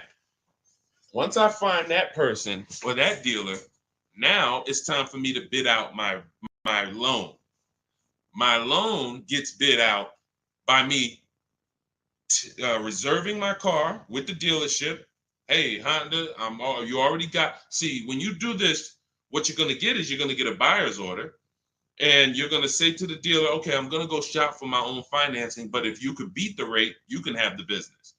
So sometimes where you're going wrong. Another way you're going wrong is you're not giving the dealer a chance to beat the rate you got. And that's losing you opportunity. And the more people bidding for your loan, the better. And I'm going to tell you how you could do it without affecting your credit negatively. So this is all what I call the bank bidding war. This is in my books, the bank bidding war blueprint, because like I said, we bid everything out. That's how we get these deals that we get, that you see people get. So the point is, we lock up our car, we go home, we have our banks bid, we have online credit unions bid, online banks bid. Whoever gives us the best rate, now we call the dealership and we say, hey, if you can beat the rate, you can have the business. See, if you, it doesn't have, you never want the dealer telling you what your payment is going to be. Your payment is between you and the people giving you the loan. But because you mix those transactions, you don't realize you're giving the dealer maybe $5,000, $7,000 of negotiating room in the car you want to buy. And then you're giving them another $3,000 of negotiating room in the loan. So they have all of this money to move around, and then God forbid you trade in your car. Now they got another $3,000 of wiggle room in that. You're giving them all three transactions. And that's why you're wondering, oh, I hope I could get a good deal. You can't. You have to separate these transactions and do them at home so that you can bid them out. So that's what you would do. If that's a process I call the 25 to 5. And as you can see, you don't need a lot of time to work our system. Ansley, I want to say, where's Ansley's deal? I think he got his car, he got his below market deal in like, look, he said right here, he said, I started the process Saturday. I accepted a deal Monday. Got the car delivered Thursday. So for those of you, if you're like, man, Deshaun, I need a car in 3 days. Ansley started the process using our process Saturday, accepted a deal on Monday. This does not take, this is a 90-minute to 3-hour process to get below market deals. This isn't days. I would never spend more than, I haven't spent more than 90 minutes to get any deal. My Infinity truck, all my leases I had, I never spent more than 90 minutes to get any of these deals. But you can see here, he got a 2024 Infinity QX60 Lux. MSRP was $58,000. Huge discount, multiple offers. He got a 1% lease. That's a $554 a month payment. It's a $58,000 vehicle. It's people paying $554 on $35,000 vehicles, leasing them. You got to understand, bidding is how we do it. Bidding is how we do it. So it doesn't matter if you need a car ASAP, you want the blueprint. Get your copy of Cars from Home, 7 Steps to Saving Time, Money, and Avoiding Dealerships. Now, you could do this manually too. Again, I don't care how you get multiple offers. I prefer you to use our way because our way is proven. We have dozens and dozens of people that we can show you today, and we have hundreds of people you can see all over my pages and the comments who've been using this stuff since 2021. But I don't care how you get multiple offers, just get them. Because the money savings is in multiple offers. If you're looking at a blue used car and you're like, man, this dealer right by my house got this nice blue Chevrolet Cobalt, I don't care. Just understand there are hundreds of that same vehicle all around. And that instead of, see, what they want you thinking is this is the only one like this, so that way you can come deal with them, and then whatever way you can negotiate, there you go. Once you understand that as an ex-car salesman, I can tell you, even the most rare G-Wagon, there's more than one of them.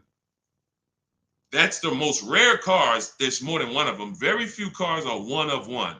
And these mainstream cars, Hondas, Fords, Toyotas, when you see them on dealers, Mercedes, there's hundreds of this same car. My job, your job, is to get offers from multiple dealers so that you find the dealer who's going to sell you the car the lowest.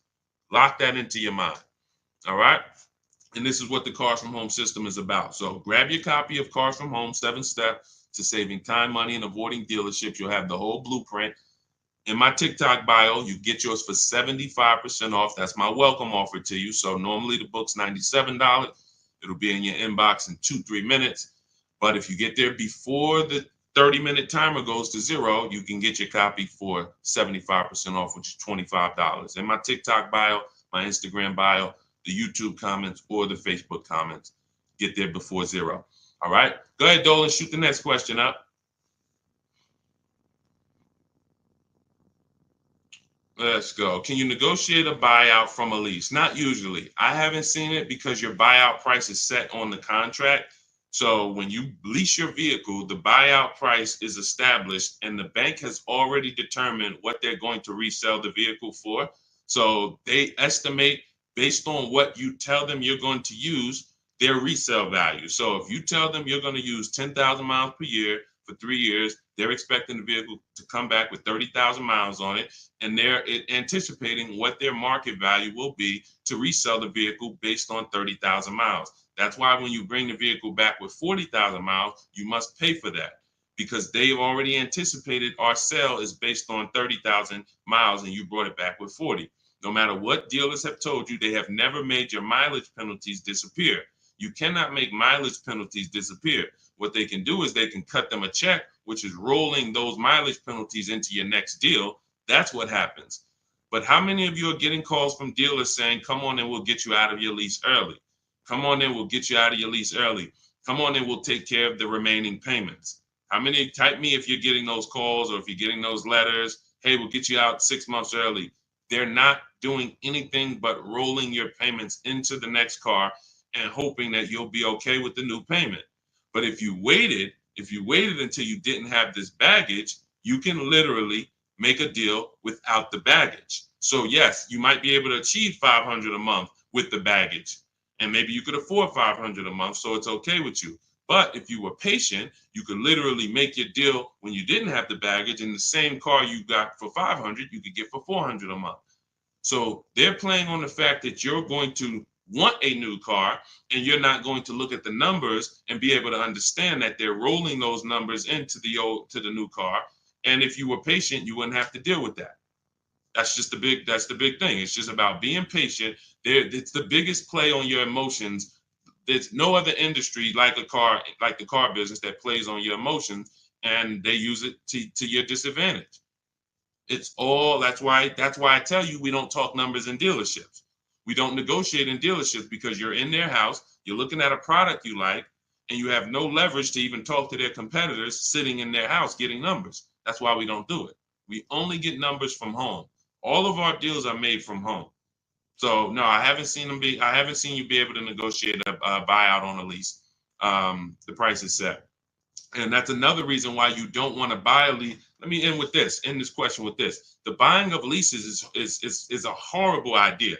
In most cases, it's one of the worst things you can do because most people are not checking to see that the vehicle they're buying out is actually a good price. So if you're not checking to see that the vehicle you're buying out is a good price, you don't even know that you just overpaid for your lease. Especially those of you who, if you go over your miles, let's just say your buyout is 20,000 based on 30,000 miles. You're supposed to have 30,000 miles. You can buy that car for $20,000 based on 30,000 miles at the end of the lease. Now you drive 50,000 miles. You go 20,000 miles over because you got the wrong miles. You didn't pay to get 18,000 miles like you should have. You took a lower payment and you now have a penalty. It's not the lease's fault. So now you come back and you say, well, I'm going to just buy the vehicle. The problem is the vehicle that the 20,000 buyout price was based on 30,000 miles. So now you're about to buy a vehicle and pay the same price that was for a $30,000 30,000 mile vehicle. You're going to pay the same price for a 50,000 mile vehicle. So you buried yourself and you've bought something well above what it was worth. You've paid well above what it was worth because the fact you put 50,000 miles on it didn't adjust the buyout. It didn't say, well, you put 50,000 on it. Instead of 20, you could buy it for 16 because it's really not worth 20 at all. No, you're paying the buyout price no matter what. So 99 times out of 100, the penalty is way less. It's just bad leasing. It's bad lease structure. When you see people that hate leases, it's their fault in a lot of cases. They don't know that though.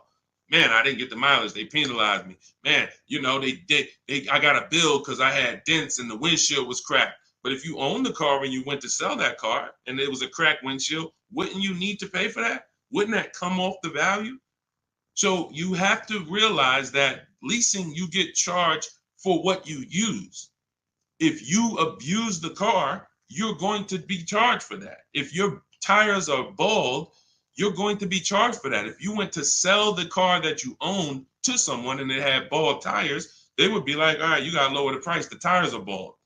So you pay either way. But when you get below market leases, it's not even a question. It's not even a question. That's what's leading you guys wrong. So anyway, I know that wasn't a question about leases, but it was a question about lease buyout. But I use it as another opportunity to tell you how much not understanding leasing is hurting you. It's hurting your bank account big time. Go ahead, Dolan. Big time, not small.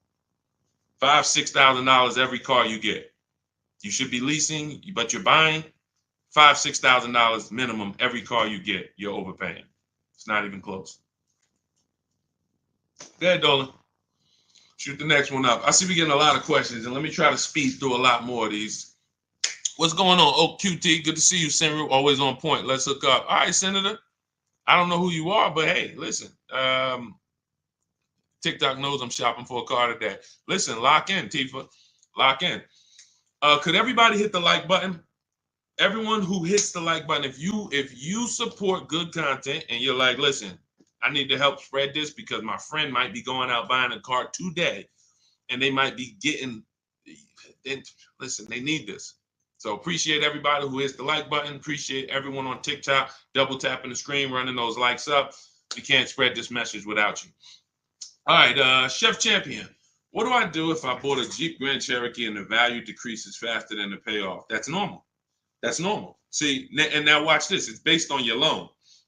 So now, again, you want to remember this. This is a basic lesson on depreciation. If we learned this in school, everyone would be just fine because you come out of school understanding depreciation, leasing, and buying, and you understand how you're going to beat this and not get caught up in this. So when you buy your vehicle, the Jeep is here. The depreciation is here. The next day, if you buy a vehicle for $40,000, you go back the next day, it's not worth $40,000. You've already owned it. It already has 10 miles on it. Even if you didn't drive it, literally because it's been owned, it's depreciated. So it went from 40 to 36 the day you bought it, 34 the day you bought it. And so depending on how much you overpaid, it could drop even more. If you should have gotten a $7,000 or $8,000 or $10,000 discount off the car, but you didn't get a discount because you don't know how to make dealers bid and you're trying to negotiate and you don't know about rebates and all that, you overpaid. It doesn't change the fact your car is going to depreciate based on the market value of that car. So when the market sees that some people are getting $7,000 to $10,000 off of the new ones, your 1-year-old one becomes worth even less. So depreciation is what you're trying to avoid, but you can avoid it by, you can't change what the vehicle is going to do. Pay very close attention to this. You cannot change. If a vehicle is going to depreciate like this, there's nothing you can do to change that. The only factors you play is how much you drive. High mileage drivers, you're depreciating like this.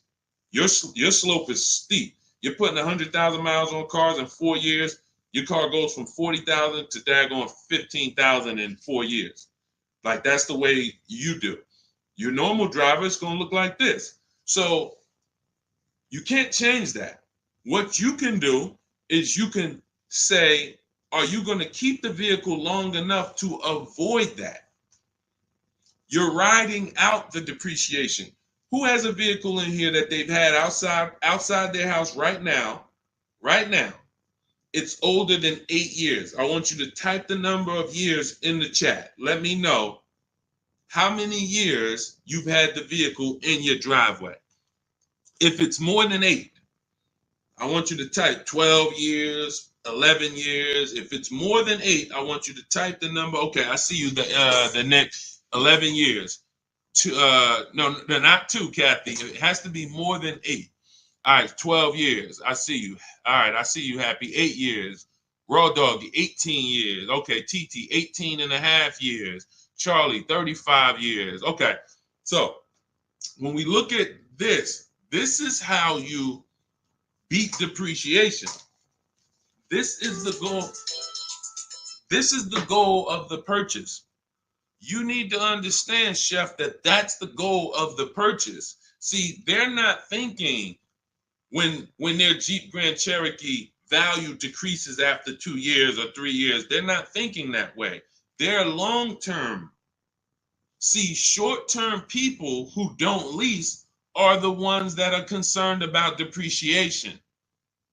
Pay close attention, because you're getting the mindset of why not understanding leasing is super expensive.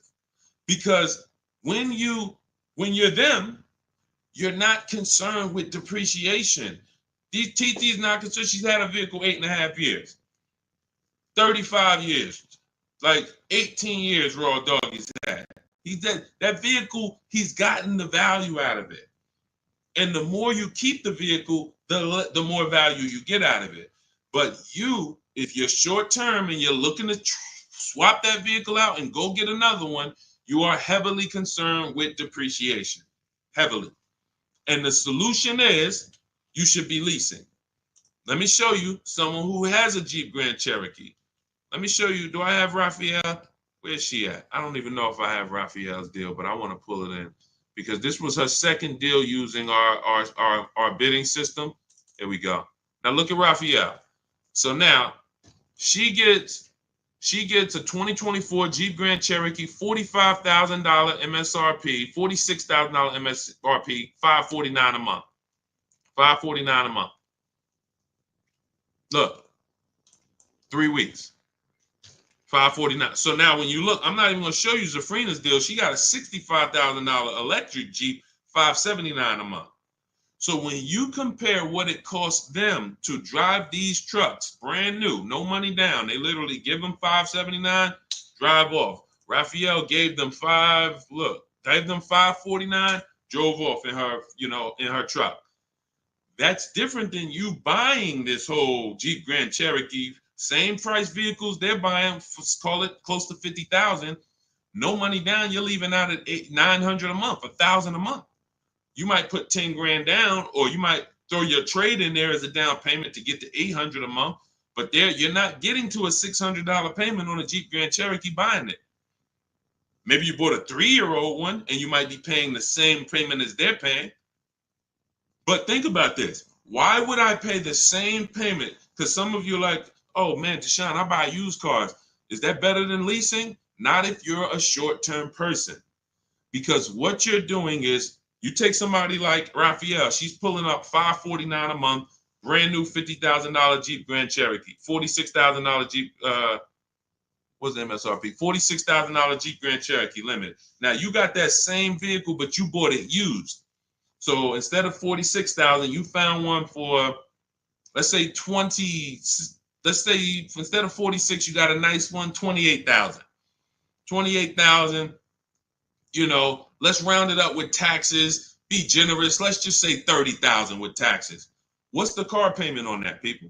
What is the car payment on a vehicle that is $30,000? Type into the chat. Some of you know, based on our $5,000 rule, what's the car payment on a vehicle for $30,000? Thank you, Happy. $600. Thank you. I love, man, my people on point, man. I'm proud of you. I'm proud of the people that's on point, locked in. I know y'all. I don't have to worry about y'all. So $600 a month. Now look at this. That's if we found a used one at a great price, 20-something thousand, high 20s with taxes. We at 30. So we're leaving out the dealership paying $600 a month for a used vehicle, 3 or 4 years old, 1 year warranty left, or potentially no warranty after a year. So versus someone who's driving a brand new $65,000 Jeep Grand Cherokee electric, $579 a month, or like Raphael, who's driving her limited for $549 a month. She's pulling up next to you in the same vehicle, but the new version, you're paying more than her. This does not make financial sense, and there's no way to justify it because you're not getting the money back. If you were going to say, Deshone, yeah, I'm paying more now, but in 3 years, 5 years, 6 years, when I sell this thing, watch how much I get back. If that was the case, then it'd be different. That's not the case. You don't get the money back that you put into these cars.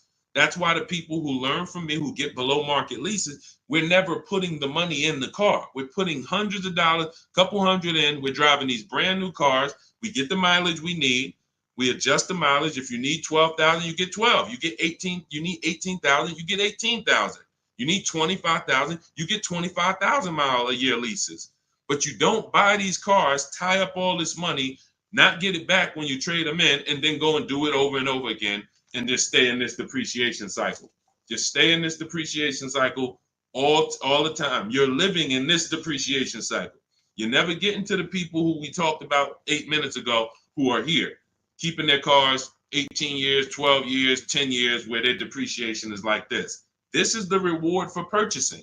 If you're not trying to get here, you should not be purchasing. You should be shopping for below market leases. So you can't beat depreciation in the short run, Jeff. To answer your question, to wrap this up, you're trying to beat depreciation in the short term. You cannot do it. The car is going to depreciate, and it doesn't matter the payoff. You could have took a 3-year loan. You would be paying more. Your loan would be going away quicker, but you probably took a 5 or 6 year loan, God forbid a 7-year loan. Now your loan's not going to move fast at all, but the car's value is always going to move. So the key is, this is step 1 in my book. We need to know, are we putting our deal on the lease foundation or the purchase foundation? How are we going to beat depreciation? Long-term ownership, 8+ years, or below market lease? Those are the only 2 ways. That's the only 2 ways to beat depreciation. That's step 1 in my book, the most important question. Okay? All of this you can get 75% off as my welcome offer to you for getting cars from home, my new digital book, 7 Steps to Saving Time, Money, and Avoiding Dealerships. It's already 5-star rated. You can type it into Google. You'll see all the reviews online. Shout out to everyone who reviewed the book on Goodreads. And the book is just everything I teach. Everything you hear on my streams, it's in there step by step so that you don't have to remember this. So you can go to my TikTok bio, my Instagram bio, the Facebook comments, or the YouTube comments. And if you get there before 30 minutes is up, you get your copy for 75% off the whole blueprint. The bank bidding war is in there, selling leases, high mileage driving strategies, all in there step by step for you guys. All right. Once you get your book, make sure you screenshot the thank you page, though. As soon as you pay, you're going to see a page that says screenshot this page. You can open the book link there, but you'll also have my support team's email, because sometimes you're typing fast and you type your email wrong, and we can't send the book to a wrong email. So make sure you screenshot that page so you can have the support team's email. Go ahead, Dolan, shoot the next question in. Hey, what to do if I'm upside down and need a new vehicle? Well, you can only get out of negative equity 2 ways. This is also in my book. You can pay the difference, or you can move it over, transfer it. Now, the third option with negative equity is you don't get a car.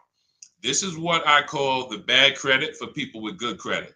Negative equity is the bad credit for people with good credit. Because when I was in the dealership, some of you know I worked for Mercedes for 5 years, General Motors 5 years. The only people who couldn't get a car, who had great credit, was people with too much negative equity. So what you're looking for is you're looking to see, doing the equity assessment, what is the most I can get for my car? Because let's say the dealer tells you your car is only worth $14,000. but you owe $16,000. They're going to tell you you have $2,000 of negative equity. That's why we never get our prices of what our car is worth from a dealer. We do this from home during our equity assessment. This takes us 20 minutes. We go on CarMax.com, Driveway, Carvana, Kelly's Blue Book Instant Cash Offer, AutoNation, and Car Guru, Sell My Car. This is 6 cash offers that we're going to get in 20 minutes. So now these are the most competitive offers we're going to get, and that's going to tell us the least amount of negative equity that we would have. So if the highest bidder from the online buyers pays you 18 and you only owe 19, then you have $1,000 of negative equity. I would come up with 1,000 and sell to the highest bidder.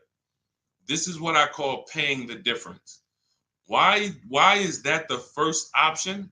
Because you can now shop your car deal, get bids for your new car, and you don't have to bring over baggage from your old car. Now, your baggage from your old car wouldn't be a bad thing if you could guarantee that whoever, all right, let's say CarMax wants to pay you 19 for your old car, but you can't pay the difference. You owe too much more than that, and you can't pay the difference. Now you have to transfer, or you have to, use this word we don't use, which is trade.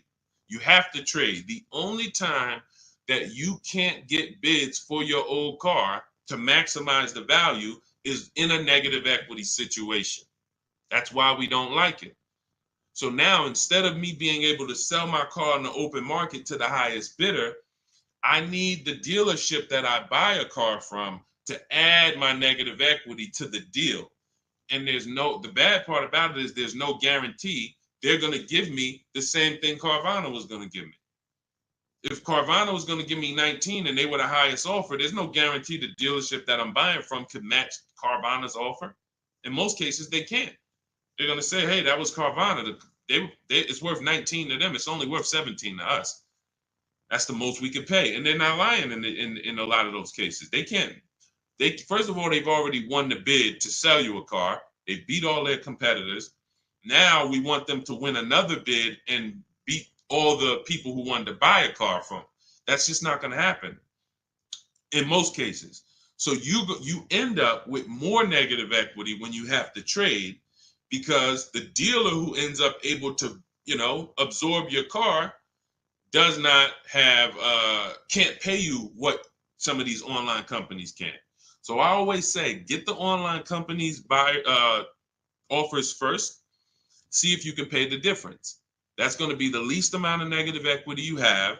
That'll allow you to move with no baggage, and that's going to be the best thing for you. Now, that's the 2 strategies in my book for negative equity. 2 strategies. Now, if you need to transfer, now you have to take into account loan to value ratios. Depends on how much negative equity you have. Do you have 4,000, 3,000? That could usually be transferred over to most cars and go right on top of the purchase price, and you're going to be fine. But if you have $10,000 or $15,000 of negative equity, there's not many cars that you can switch over to, and it's going to allow you to absorb all of that unless you get a big discount. If you get a big discount, you look at somebody like Milligan. Milligan gets, $27,000 off her. Where's her deal at? She gets $27,000 off her Mercedes EQE. It was $79,000. She ends up getting it for $51,000. That's bidding. She gets all the discount and all the rebates. And now you look at somebody like Kimberly. Kimberly gets $20,000 off of her Maserati. $86,000 vehicle, 87. She gets $20,700 off. If she had to roll over 15 grand of negative equity to this deal, she could do it. So the bigger the amount of negative equity, the more you need to search for a car that has the best offer on it, the below market offer on it, gives you a lot of rebates, a lot of discounts, 7, 10 grand, 12 grand off, so that you can roll that negative equity over. And 99 times out of 100, you should be rolling it over to a lease, because once the lease is paid off in 3 years, you're gone, and the negative equity is gone. And it's a hedge, because this has happened to people. They didn't plan on it, but they'll roll over 5 grand of negative equity or 10 grand of negative equity to a lease. Vehicle gets totaled. Gap insurance kicks in. They go out, they get a new car, and it's fresh. So with a lease, you're burying the negative equity into the lease, and you're paying it off in 3 years, and then you're fresh. And in the case of a, God forbid, total, or the vehicle stolen and not recovered, it's gone. Negative equity is gone. So it's the best way. Going from a negative equity situation to another finance makes no sense to me, unless it was an emergency and you had to switch cars. That's the only time, like you were planning on keeping the car 8 years, 10 years, but there was an emergency. Maybe your wife had triplets and the car doesn't work anymore. Now you have to go and get a bigger car, but you're a long-term person. That's the only case. The other cases, you should be flipping negative equity into a lease. That's the solution. Go ahead, Dolan. Great questions, great questions, great questions. Have you explained the lease? Well, the lease is very simple. It's for short-term people, and short-term means I'm not keeping my car long enough to ride out the depreciation. See, short-term is not a 5 years, 8 years, it's 3 years, no, it's the depreciation curve looks like this on a car. So a short-term person is not going to get here. You're not keeping your cars 8 years to where you're going to ride out the depreciation and now you're not losing value. Car's paid off. You got a great asset in the driveway and you're going to keep it for another 2, 3, 4, 5 years to get the most money out of it. That's the purchase route. That's how you're beating depreciation there. Leasing is for people who are going to, you've been taught that you should buy, even though this is your ownership cycle. This is your ownership cycle. It looks like this. I buy a car, it loses 50% of its value in 5 years. I go and I do it again. Trade it in, replace it, do it again. Every single car I buy, I'm losing thousands and thousands of dollars in depreciation. Then I go and do it again. I never let it cool off. And I'm putting a lot of money into these cars because I buy the whole car. $40,000 car, $25,000 used car, whatever. I'm putting all the money into these cars and then I'm replacing them before the depreciation cools off. Leasing is how is for you to get off that roller coaster, get off that sliding board. That's a losing battle, and you're paying thousands and thousands of dollars more for that right. You're paying for that privilege that gives you no benefits. No benefits. You can see, and that's the reason why I teach about depreciation, so that you can understand when people say, oh, well, I like to buy my cars because I want to drive as much as I want. They don't understand. If you bought a car for 40 and you put average miles on it, this is how it looks. If you bought a car for 40 and you put high mileage on it, this is how it looks. It doesn't stay like that. It goes down. No matter what you pay for how much you drive on a car, even if you own it. If you put 100,000 miles on your car in a year, you come back, what is it worth? Whole lot less. Whole lot less. Like, this is not even close. So the key, when you understand this is what I call the unseen expense, depreciation. Then you understand, okay, being that I'm going to pay for my car, whether I buy or lease, which option allows me to pay less? That's based on my lifestyle. If I'm going to keep my car 8, 9, 10 years, buying allows me to pay less in the long run. In the short term, buying is more expensive. Remember, we already compared somebody like Zafrina's lease, she's paying $579 a month, driving a $65,000 car. We compared that to a used version. Somebody gets a used version for $30,000. They're paying $600 a month to drive a used version, 3, 4 years old. Somebody who wants to buy a brand new version like Zafrina got, $65,000 car, that's a $1,300 a month payment. Even with a big discount. Let's say, well, Deshone, what if they got a huge discount? $15,000 off. Okay, let's play the game. So they get a huge $15,000 discount off that same Jeep that Zafrina got.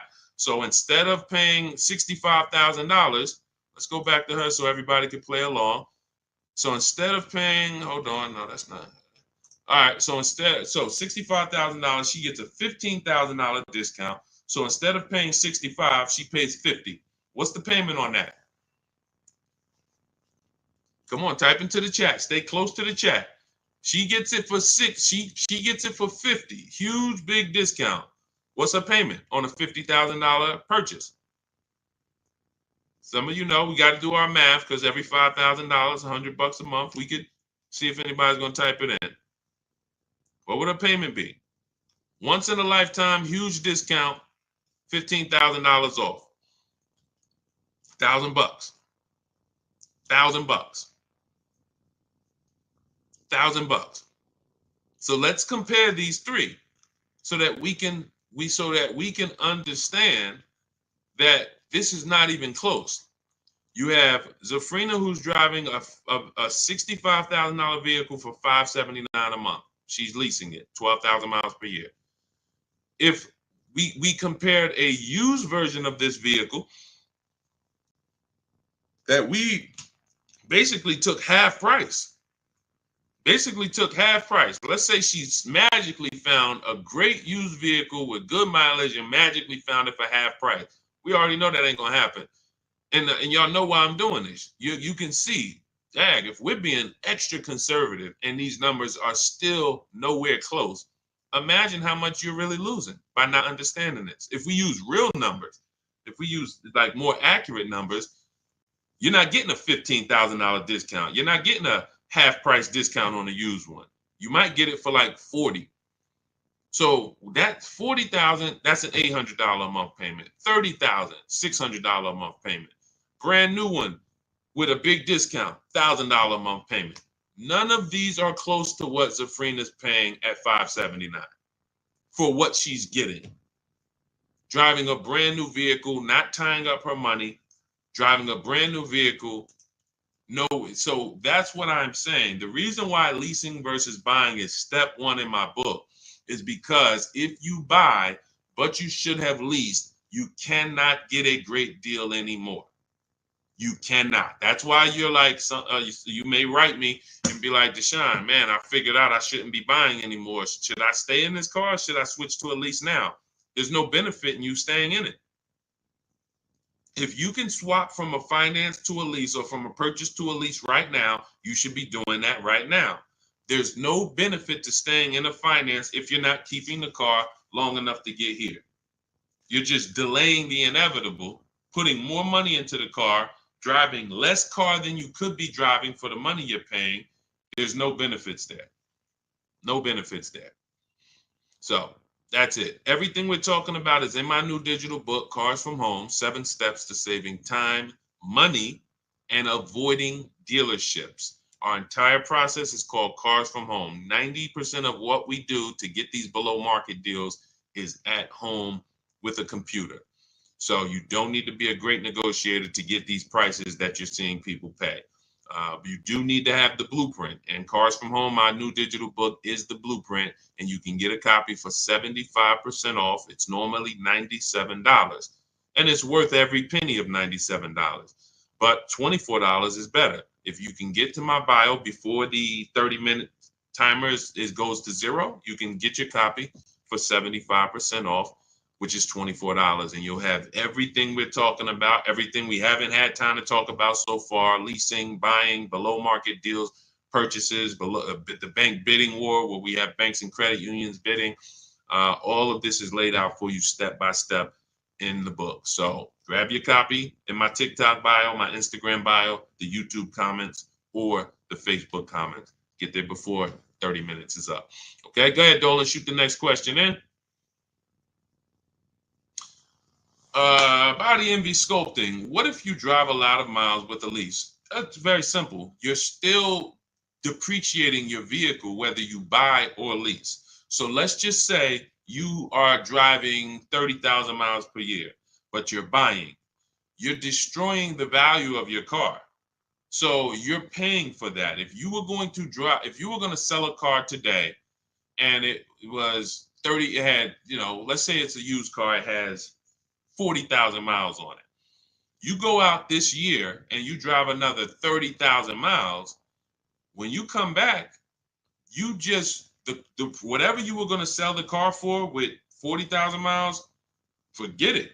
Like, you put another 30,000 miles in 1 year, your value just dropped tremendously. High mileage drivers, you are getting killed the worst with depreciation, because you get these deals and you structure these deals like you're not a high mileage driver.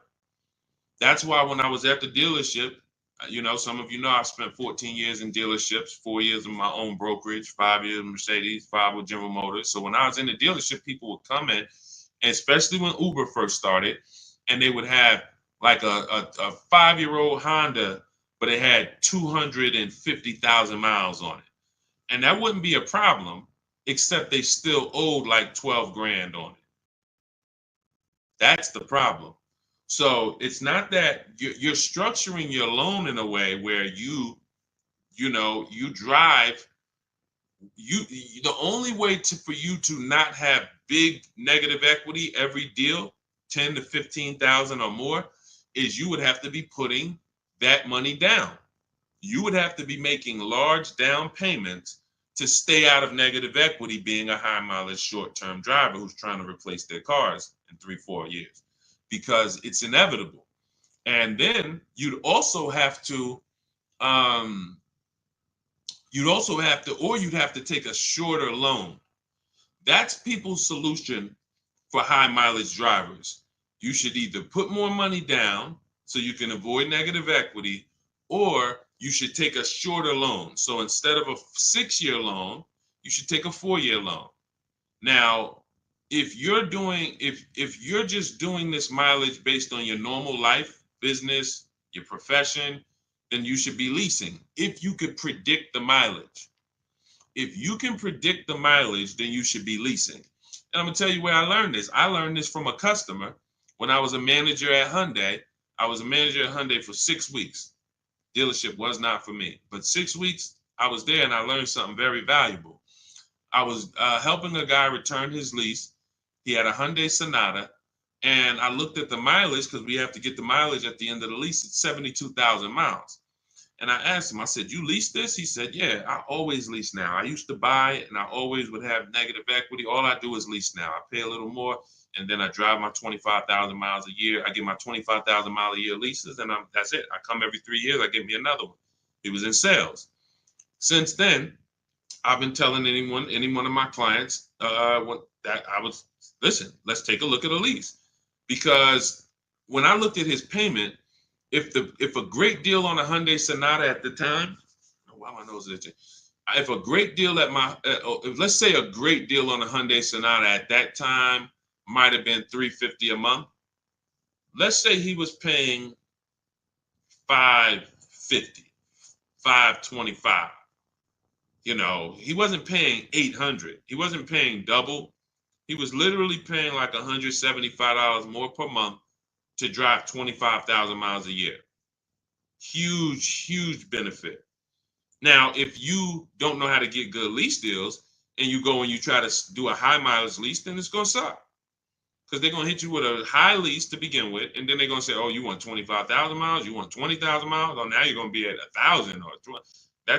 But if you do like what Jen did, Jen she uses our system. She gets her bids for her Honda CRV hybrid, very popular vehicle, has been for the last 3 years. She gets a $39,000 vehicle, $512 a month, no money down. That's a 1.3% lease. And then she adjusted it from 12,000 miles to 18,000 miles. Payment went from $512 to $563. Look. And then after that, she put money down because she wanted to lower her payment. See, we always talk about when you put money down, you have to lower it. You always have a good deal, a great deal, before you put money down. Money down is just to lower your payment on an already great deal. You can't buy your way to a great deal. You can't. So she had a 1.3% lease, and then she bumps it up to $563 a month. See, so some people who didn't understand lease structure, knowing they needed 18,000 miles per year like Jen, they would take the 12. They take the 12, take the $512 a month payment, not even ask, hey, how much would it cost me to get 18,000? Because that's what I need. She pays $45 more per month. She drives 18,000. She could bring that vehicle back with 60,000 miles on it in 3 years, and she could do it again and get another one. And she's not taking the depreciation hit. She's paying a small amount to drive that vehicle over the next 3 years. That's the benefit of getting below market lease deals. Hey, Ava. Hey, no problem. Yeah, thank you for what you do. No, thank you. Thanks for showing up. I'm here for the people who locked in. You know, that is what I'm here for. I'm here. I want you guys writing me, sending me your deals, sending me your offers, sending me what you get when you pick up your car, saying, hey, go into Goodreads, adding your reviews to the book, because that's what matters. That's all that matters. I hold myself accountable to what the people do. That's it. No, I don't, when I set out to teach, it was all about, God, we have to deliver a system where people can get the same results I get. If you can't get the same results I get, then it sucks. It's not a system. It's not a system. That's why I show all the people who I can on these streams without showing them all day. I could show 100 people on a stream, but then we just be sitting here looking at people all day long. All right. All right. So listen, y'all, we've been on for a little over an hour. Look, everything that if you're like, Deshaun, I want the whole blueprint, you can get it for $24. It's normally $97. This is my new digital book, Cars from Home, 7 Steps to Saving Time, Money, and Avoiding Dealerships. Everything about below market deals is in there step by step. There's 7 steps in our system. 7 steps. First step is the most important question. How many years are you keeping the next vehicle? The second step, what did I say? First step? First step is the most important question. Second step is the equity assessment. Third step is deal structure. Fourth step is shopping, not buying. Fifth step is multiple offers. Sixth step is paperwork and protection. Seventh step is delivery. 7 steps to below market deals for leases, purchases, new cars, used cars, all step by step. So you can get your copy as part of my welcome offer for 75% off. You won't pay the normal $97 price. You can go to my TikTok bio or my Instagram bio, or click the link in the YouTube comments or the Facebook comments, but it's only for 30 minutes. If you visited the site and the timer hit 0, then unfortunately, welcome offers away. The book is still worth every penny of $97. It'd still be one of the most valuable books, but $24 is better if you can get there before the 30 minutes is up. So keep me posted. We'll be back for more streams. Hold on, let me see this. Lease a car. When leasing a car and you don't use all your mileage, do they give you a refund at the end of the lease? No, Raw Doggy, but that's why we assess our equity. So take somebody like my mother. She's a low mileage driver. Her lease is up on her Mazda. We assess her equity. If the vehicle has retained value because of the lower mileage, we're going to sell that and put money in her bank account. So even if we have a vehicle, leasing is also a hedge against vehicles for vehicles that don't lose value a lot, be it through natural depreciation or be it through I bought 15,000 miles. I thought I was going to use it, but I only use 10,000 miles a year. So now I'm 15,000 miles under. Okay. Let's assess the equity. Let's see if we can sell that vehicle, put $2,000-$3,000 in your pocket, and then now that's a bonus. You basically leased and got a rebate at the end. Kind of new to this, where's the bio to get your book? Raw Doggy, you click the picture of me on TikTok. There's a picture of me right up here. If you're on Instagram, same picture of me. It'll take you to my profile, and you'll see a website there, a link. There's a link there, and then you click that, and then click the button that says 75% off new book.